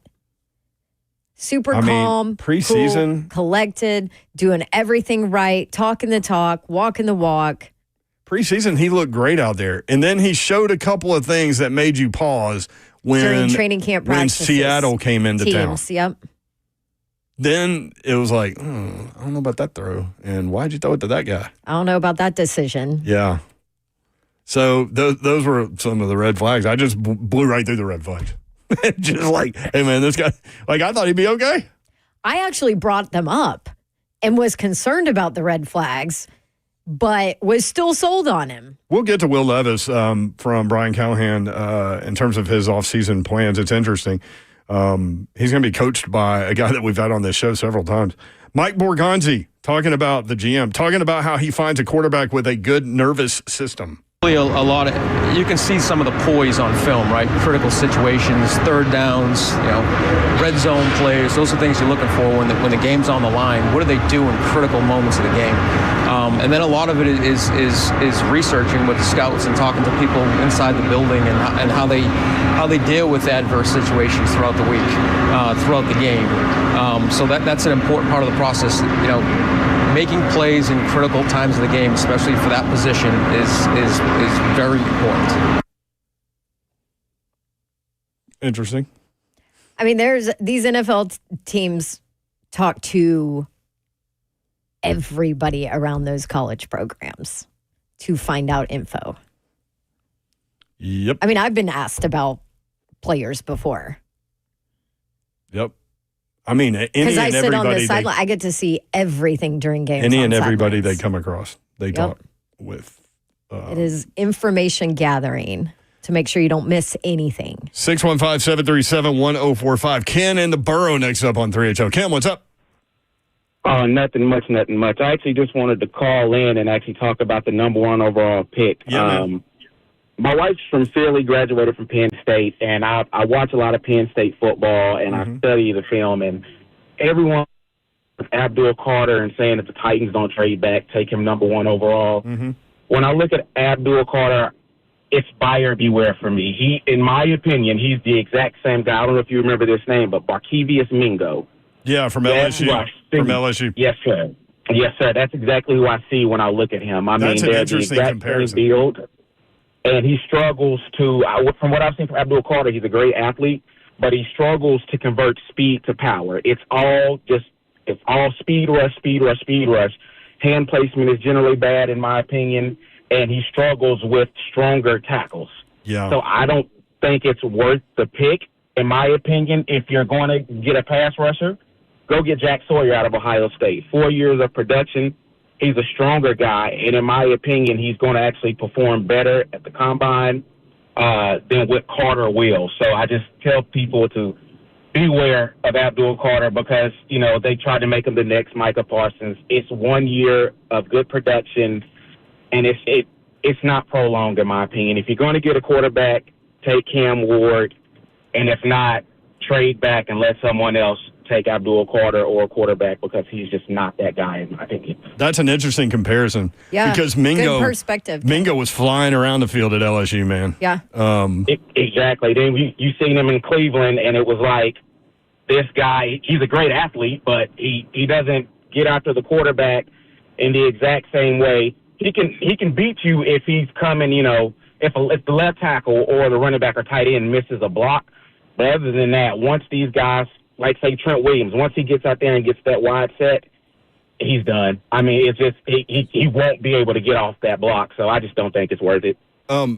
Ken, hang tight real quick. Davenport went and did a Penn State game, and we talked about, and it's a game he dominated, but I did see a couple of times where you were talking about, it was SMU, where the tackle got his hands. And he should have eaten them alive every single play. And he had the highlight tape plays, kind of like, Anthony Richardson at Florida. But there were a couple of times I saw where the tackle got his hands on him and, buried him into the ground. Exactly. And it's like, that's no disrespect to SMU, but that's a guy who's probably going to go undrafted if we got to be honest. And it's like, absolutely, once you get into the NFL, these left tackles, yes, they're not as fast as you vertically, but they have just as fast as a quick step. And like you said, once they get their hands on you, 6'3", 245 pounds, that's water weight. So it's just like there's nothing that you will be able to do once that tackle gets his paws on you, and then you're driven into the ground, and everybody's thinking, well, why did you take this guy? And people see him as generational, and it's not that. It's a great story, but he's just not going to be a dominant pass rusher in the league unless he's able to develop, a great bull rush and be able to be able to transfer that speed into power, getting off those blocks. Hey, Ken, great phone call, man. Appreciate it. Great perspective, Barkevius Mingo in 3 years at LSU had 15 sacks. In 8 years in the league, he has 12.5. Wow. 615-737-1045. I love that perspective because that's basically what I came home from that game and said, I don't think he's worth a top 5 pick. You thought, going to be a good player, probably. Going to be a good player, not worth a top 5. I've got some really interesting Super Bowl nuggets for you when we come back. 615-737-1045.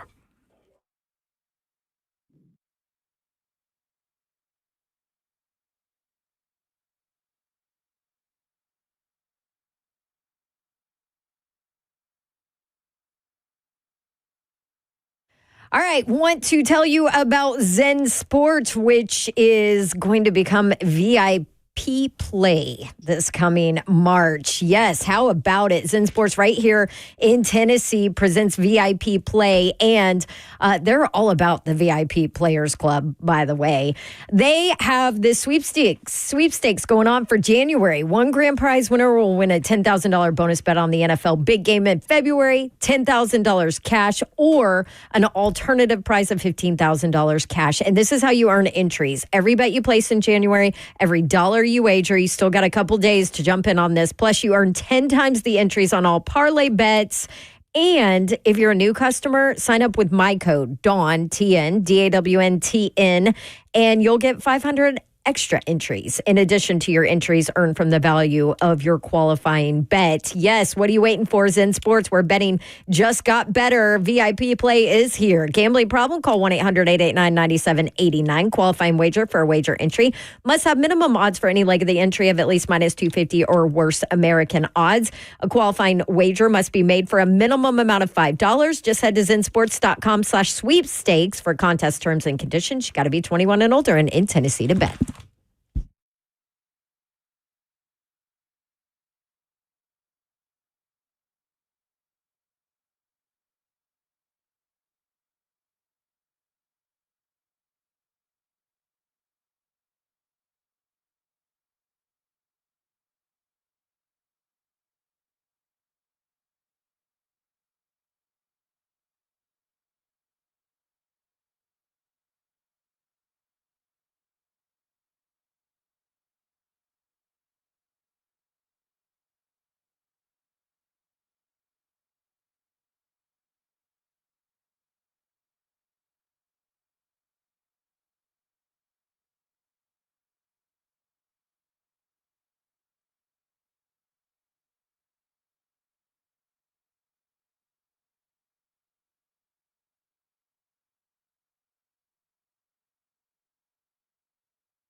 3HL 1045 The Zone. I've got some interesting Super Bowl tidbits for you. Interesting, huh? That's the word of the day.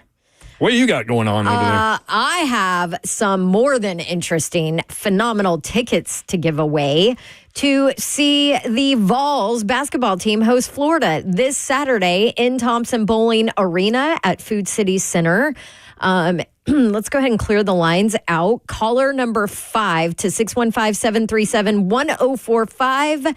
You win 2 tickets to see Tennessee men's basketball host Florida Saturday night in Knoxville. Make sure you can go. And all of this is thanks to Shoney's. Delicious has been trending at Shoney's for over 75 years. Make sure to head in for a delicious meal at one of Shoney's Middle Tennessee locations. Shoney's, always fresh, always delicious. Let's eat. Ball's going to be looking for some payback in that one. Yes. Yes, indeed. A lot of payback. They are super fun to watch at home, too, right? Yes. Who, Tennessee? Yeah. Yeah, oh, yeah. They're 11-0. Yep. Plus, that stadium is insane to be at a home game, especially when it's packed. I think Florida might be one of their few sellouts that they've had so far. Mm-hmm. 615-737-1045. Coming up at 5:30, Vol Network coverage of Tennessee, Kentucky. Jim Wyatt at 5 o'clock. We'll check in live from the Senior Bowl, so we've got a lot to get done. Super Bowl 59, Philadelphia and Kansas City. We will be broadcasting live from Radio Row, and that's going to be next Wednesday through Friday, broadcasting live from New Orleans at Radio Row. Tune in as we have tons of special guests. Our Radio Row coverage brought to you by Rude, who is proud to partner locally with MCH Nashville. For more information or to listen on demand, visit 1045thezone.com. That's going to be fun. New Orleans, man, that's a weird place. If you haven't been to New Orleans, I'm telling you, the second you get out of the airport, you feel like this, I don't know, like dark cloud over you vibe-wise in that town. It's almost like you can feel the history, and not just feel the history, but feel the weird history. You know what I mean?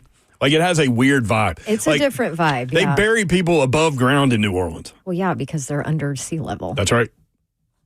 Yeesh. Walking around. You went down You're walking around with the dead. You went down the whole most haunted place in America in New Orleans path, which I don't want anything to do with. Yeah. Oh, yeah. We can walk past this house. No, I don't even want to walk past that It's in the house. French Quarter. It's easy. Yeah, it's a dark I've been past it. history, though. It's not like It's called the it's not like a funny haunted. Yeah, no, that's like a dark haunted It's house. not a Casper I'm the out. Ghost. Yeah. It's the LaLaurie Mansion. You can look it up. Anyway, Nicolas Cage bought this thing. He owned it from 2009 to 2011.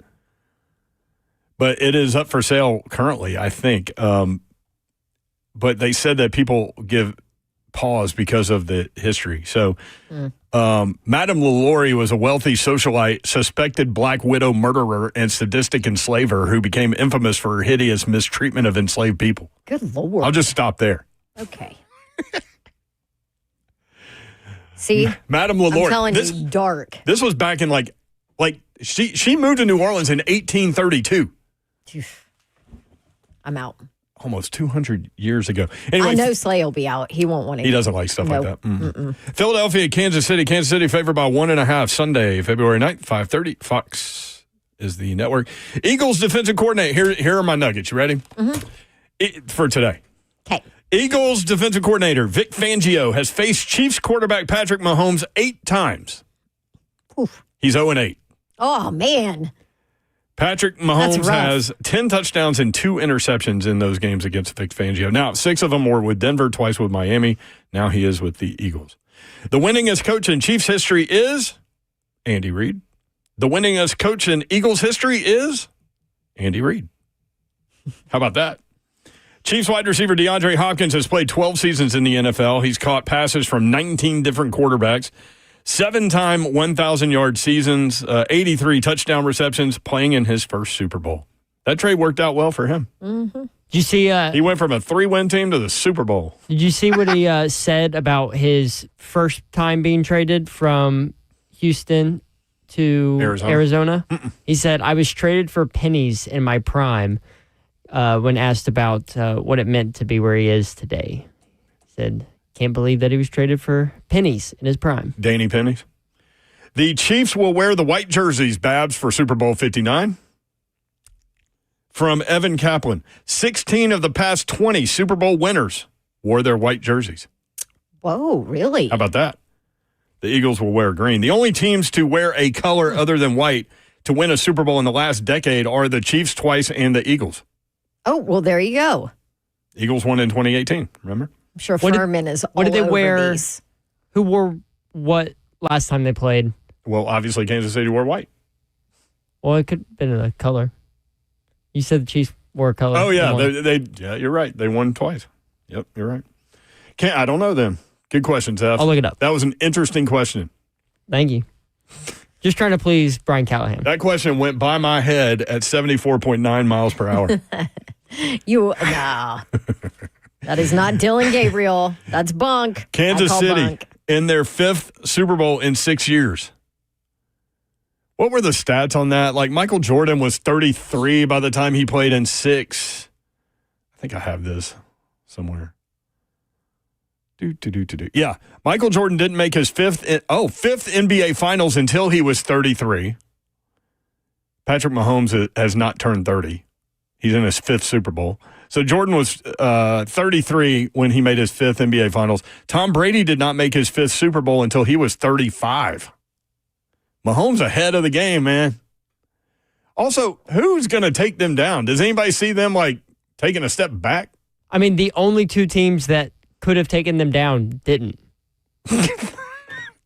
That's Dynamite dropping. That's the problem. The only two teams in the AFC that could have defeated the Chiefs couldn't beat them. The only two teams that had a chance couldn't get done. They're trying to win their 4th in 6 years, 3rd in a row, which is unprecedented. So those are my Super Bowl nuggets for today. We'll have more. I enjoyed those. Oh, thank you, Babsy. Good job, Mayor. By the way, the Chiefs wore white last time when they beat the Eagles. There you go. By the way, tomorrow we will be broadcasting live in Cool Springs at Twin Peaks. So make sure you plan to be out there. Come see us. Yeah, drink some cold beer. Listen to it will be cold. Some sports talk and check us out. Slay will be there. He'll come be back. meet us. Yeah, he will be. Twin Peaks in Cool Springs tomorrow from 3 until 6 o'clock. When we come back, we'll go to Mobile, Alabama. Jim Wyatt checks in live from the Senior Bowl next. 3HL 104.5 The Zone.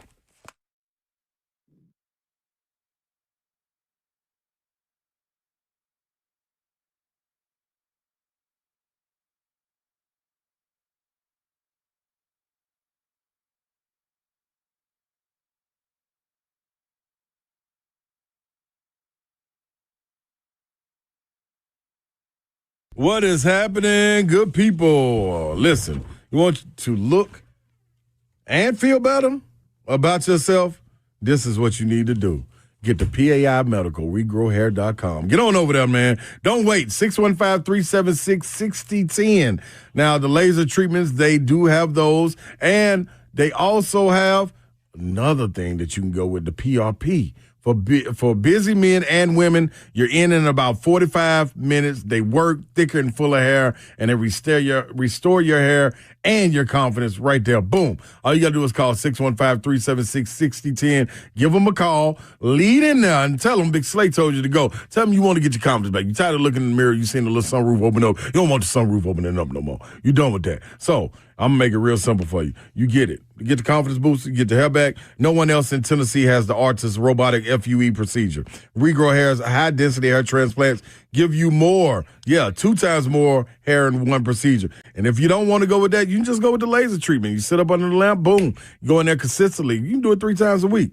It's real simple, man. 615-376-6010. Call for your free consultation right now. WeGrowHair.com.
Good afternoon. It's 5:01. I'm Joseph Bonanno. Both Brian Callahan and Mike Borgonzi are representing the Titans at the Senior Bowl down in Mobile, Alabama, as practices begin today. Two former Vols making their presence known down there as well, as Brew McCoy and Omar Norman Lott continue to prepare for the draft. In NFL news today, the Dallas Cowboys have hired former Bears head coach Matt Eberflus to be their next defensive coordinator under new head coach Brian Schottenheimer.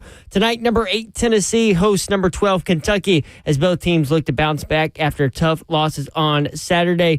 Coming out just a little while ago, Kentucky will have forward Andrew Carr available tonight. He missed Saturday's game against Vanderbilt. The Vol Network coverage of the game starts right here on the Zone at 5:30. Tip-off is at 6. For your foundation repair and waterproofing needs, you need to visit USSDN.com. Breaking news at once, and your home for the Titans and Balls. This is 104.5 The Zone.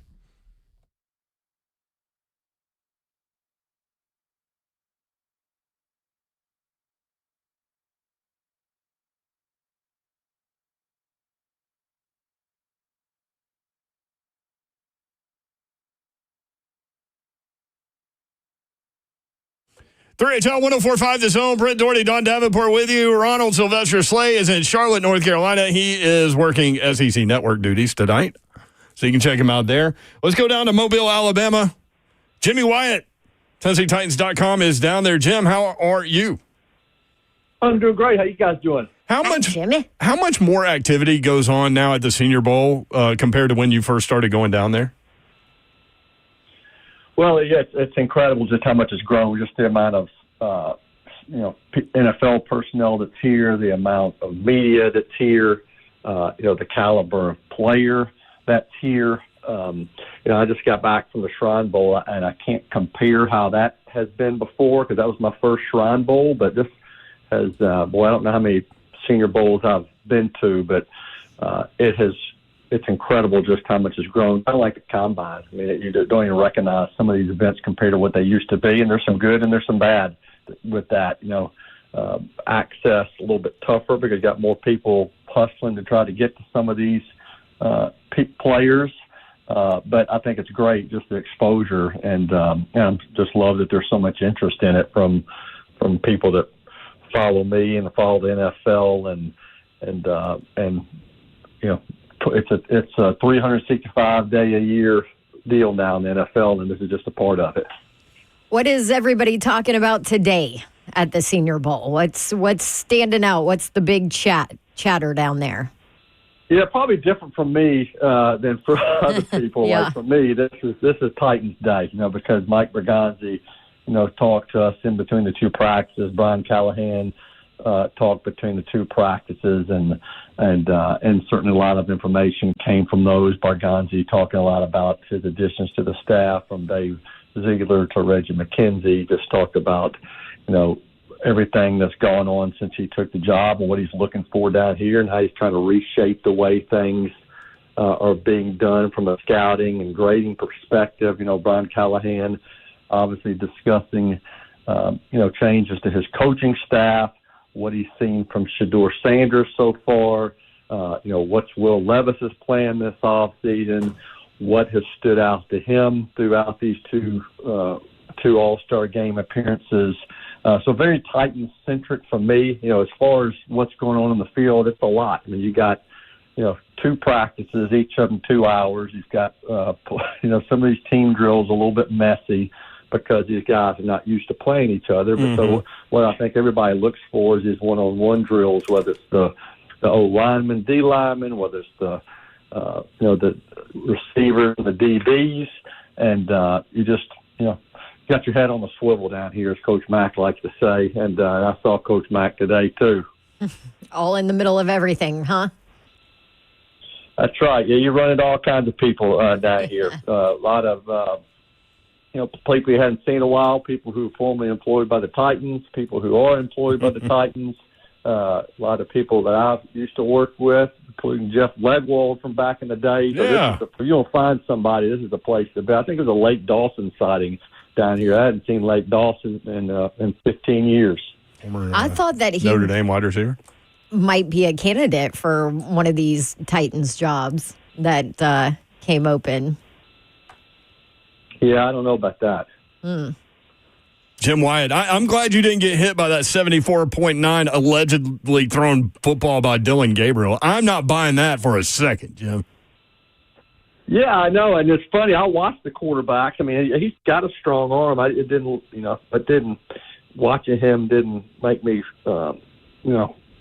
it didn't appear to me that he was a flamethrower. Certainly, he's got a strong arm. Somebody, said he's got the strong, the fastest lefty since Chapman, the reliever. Aroldis Chapman. That's a good comparison. So I don't know if I'd have put him in that category, but I watched the quarterbacks. I have to be honest with you. I watched, the Milroe and Dart probably more than I was able to watch. Some of the other quarterbacks in the earlier practice. Tez Johnson, the Oregon receiver? Now, he's one of the guys that caught my eye certainly today. One of his favorite targets there while they were playing together. Well, just the thought of the fastest thrown football at the Senior Bowl was 62, and now it's Dylan Gabriel at 74.9. I'm not there. I just can't get there. Jim Wyatt joins us from the Senior Bowl, TennesseeTitans.com.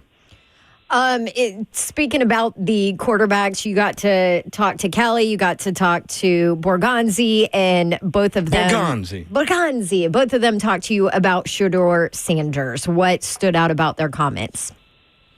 Yeah, and I have to say, I've talked to Callahan a pretty good amount, in the Shrine Bowl about him, and I talked to Shedeur myself, and so I'll kind of echo what they said because I've got my own experience with them. But from them being there at the Shrine Bowl, they thought he was, had a great personality, very mature. Thought he handled himself very well. He obviously didn't practice, and so he didn't throw. I don't think that's a big concern to them. I think the most important thing is that he was there and made himself available. I've got Shedeur Sanders' story myself. I mean, he clearly was the biggest prospect there. He's the only reason I went to the Shrine Bowl, to be honest with you. I don't think I'd make that trip if he's not there. It was a chance to get exposure to him and get in contact with some of our personnel people that were there. And, of course, it was a mob scene trying to get to him there. And so, tried to make an effort to get some extra time with him.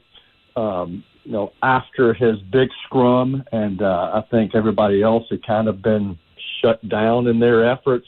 He's got his own camera crew that's here. It's made up of Deion Sanders Jr., that's Deion's son, and they follow him around. So it's a little bit of a production with him, but I talked to Deion Jr. a couple of times, asking him, hey, love to get Shedeur for a little extra time. I was down there. Donald Page, our photographer, was down there. Max Walsh, one of the guys from our video team, and Ty Gray were down there. They're trying to get as much content as they can as we start this process leading up to the draft. And right now, don't know that he's going to be the pick or not.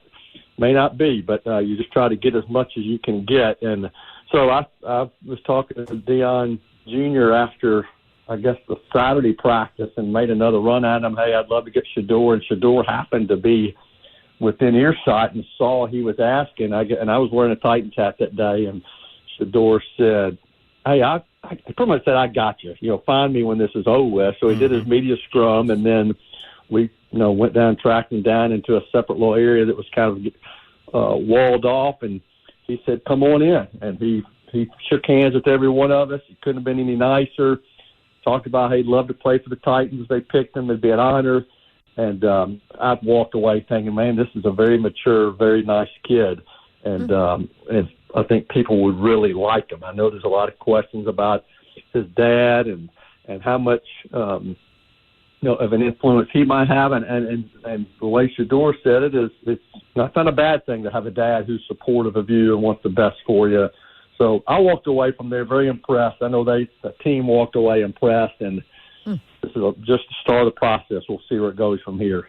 Interesting. So he took the time for you. Yeah. Saw the Titans logo and was like, yeah, Smart. come on. He did. It was cool. Yeah, he's very cool. Very cool. He said he'd been to Nashville before, been over at Vandy. I tried to ask him. I said, so what are you doing at Vandy? He said, well, I was over there a couple of years ago. He was kind of vague on what he was doing over there. And I said, were you over there recruiting Will Shepard away over to Colorado? And he kind of laughed at that. But said he'd been to Nashville, loved Nashville, said he heard that, said that he knows the Titans have a great fan base, and and had some really good things to say about the city, but he doesn't know where he's going at this point, and I don't think Mike Borgonzi or Brian Callahan or Chad Bringer, anybody knows who the picks could be now. It's just too early in the process.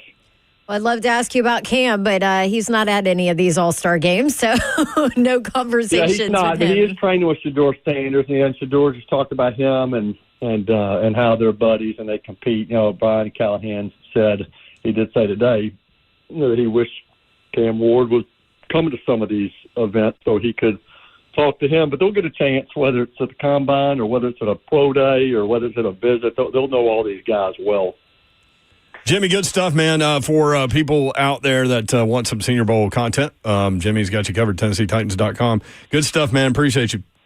Okay, y'all good. Appreciate it. All right. Hey, Jim, on the way out, congrats on Vanderbilt's basketball success. Tennessee, Kentucky, Auburn's coming up next week. Yeah, I know they've gotten better. It's good to be relevant in basketball again. It's been a little while, so they got a good coach, got a good team, and so it's been fun. Basketball, women's basketball, football, baseball, 3-degree leagues, got it going on. Mm-hmm. Thank you, Jimmy.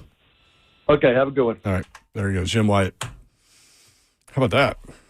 Senior Bowl stuff. We'll have a Senior Bowl guest on every day this week. So if it's hard to get to everything in one hit, but over the course of the week, we will try to do that for you guys. When we come back, PFF put out a list of best landing spots for free agents. Who did they match up with the Titans? Got that for you next. 615-737-1045. 3HL out at 5:30. Vol Network coverage begins at that point of Tennessee, Kentucky coming up tonight.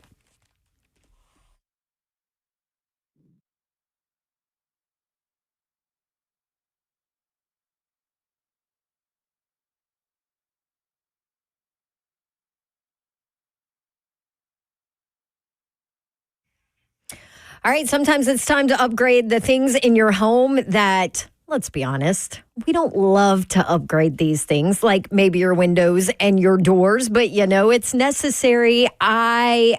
It was time for us. And so I did all the research for you. I went through all the companies in our area, and I decided to go with Pella Windows and Doors of Nashville because I'll be honest with you, they were the absolute best. And you might be surprised to learn how affordable replacement windows are from Pella, affordable and the best quality out there, and it's not even close. They also have the staff in place to take care of you, and I can attest to that because I redid all my windows and doors in my rental property and just added another door, about to add another door in my home and some windows downstairs that were not sealed anymore. Pella Windows and Doors of Nashville were awesome to deal with. They'll give you 50% off qualifying installations and no money down, no interest, no payments for 12 full months. Just ask for the Dawn deal. 615-249-1910. Schedule your free consultation. Check out that offer. You can do it online easily. PellaNashville.com.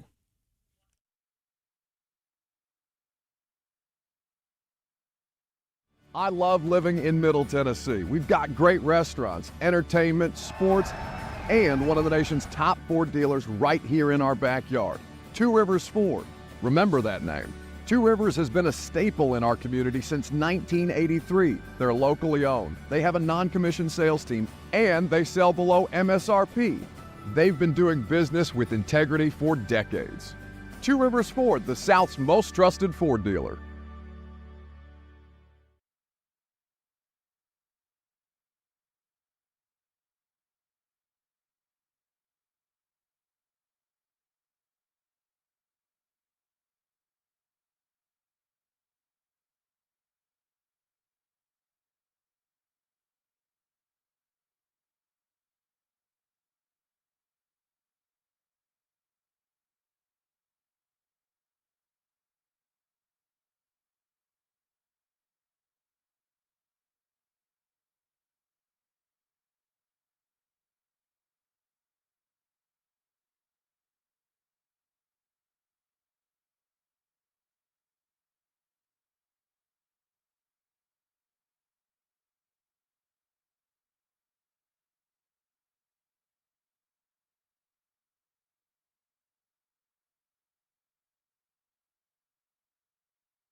3HL 104.5, the Zone, Tennessee and Kentucky coming up, 6 o'clock tip-off. Vol Network coverage begins in about 10 minutes. I read this piece about South Carolina Lady Vols from a women's basketball guy on Twitter. Mm-hmm. He said, watch South Carolina Lady Vols start to finish. 2 observations. The difference in talent between the teams was obvious, and yet the Lady Vols never quit. That's not a moral victory. It's a testament to the foundation Coach Kim is laying down. That does matter. That said, not hard to imagine where this program is headed and what it will look like when the major upgrade in talent begins arriving, because it's coming. And so is this program. It is coming, right? How about the couple of 4 and 5 stars? Yep. They got 5 of the top 50. Yeah. It's coming. Coming next year. Yeah, in that game last night, they started off really strong, both defensively and offensively. And then South Carolina did exactly what they do. They went to their bench, who typically outscores their starters. They do. And they just basically out-depthed Tennessee at that point. They've got 3 McDonald's All-Americans on the bench. Crazy. Pro Football Focus put out a list of best landing spots for free agents. Who did they match with the Titans? Philadelphia Eagles edge rusher Josh Sweat. Okay. That is one we have not talked enough about. Do you want to know what they say? Yeah. Sweat's consistent production as a part of Philadelphia's elite pass rush unit makes him one of the most attractive options on the free agent market. Entering his age 28 season, he brings a stellar track record, ranking 15th among edge rushers in pressures. Over the past 3 seasons, 178 pressures in the last 3 seasons. A natural landing spot could be Tennessee, where he would join his younger brother, Tavondre Sweat, who just put up a 76.2 overall grade in an impressive rookie year. That's 60 pressures a year, 60 pressures a season. Yeah, because I have my doubts whether Harold Landry will be back, so that move actually makes a lot of sense. Brothers. How about that? How cute. And he's been fairly healthy outside of his rookie year in 28. Well, I think he might have not just played, but he's only missed. In 2020, he only played 14 games, but other than that, he's played every game every year, or at least 16 games out of every year. I like it. Yeah, I thought that was interesting. It made a lot of sense. So we'll see. I mean, it's going to be entertaining offseason. We were talking about how entertaining last offseason was going to be and was, and this one could be more so, obviously, with the number 1 pick and seeing what they do there. And all of the talking points. When you have the number 1 overall pick, everyone's reading into everything being said out of that building. Mm-hmm.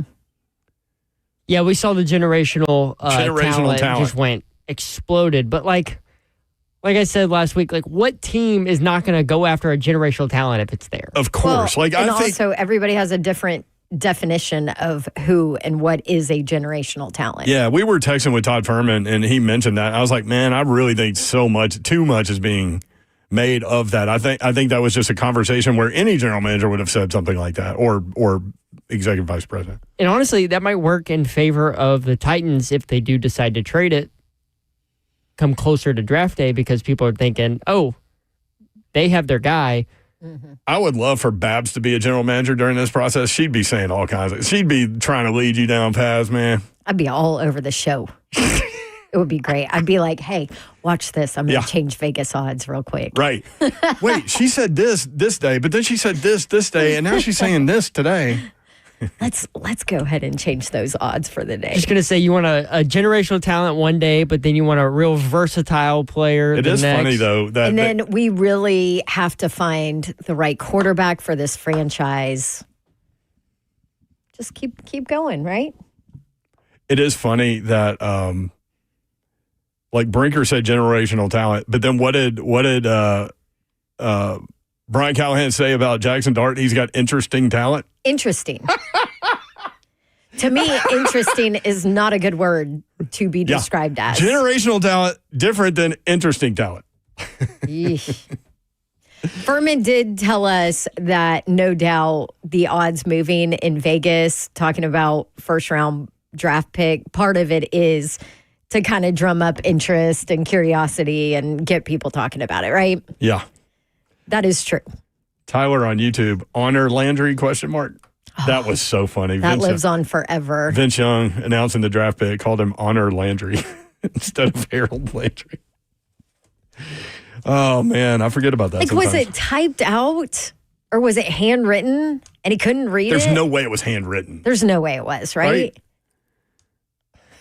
We need VY on to let us know. Because unless I was involved, I handwrite everything. I figured it might actually been handwritten because they get the call in, they got to write it on the card real quick. So I'm pretty sure it is handwritten. You're right. So whatever NFL executive or NFL staffer was down there writing the cards. Or was it the Titans guy that wrote the card? And he was like, watch this, I'm going to mess with Vince. Poor VY. VY is my guy. The ink was Remember still that? wet, so they just smudged it with their thumb, and he just kind of guessed. Yeah. Bud Adams with the line, VY is my guy. That was funny. Yep. Sure was. Tennessee, Just Kentucky. not for long. Tennessee favored by 10.5 in this game. We'll talk about it tomorrow. Again, broadcasting live from Twin Peaks tomorrow. What did you say, 26-25 or 25-22? We have 30-ish seconds. All right. Well, Don't screw it up, Mayor. We appreciate you guys, man. Appreciate you including us in your day. We do not take that for granted, nor do we take it lightly. Have a great night.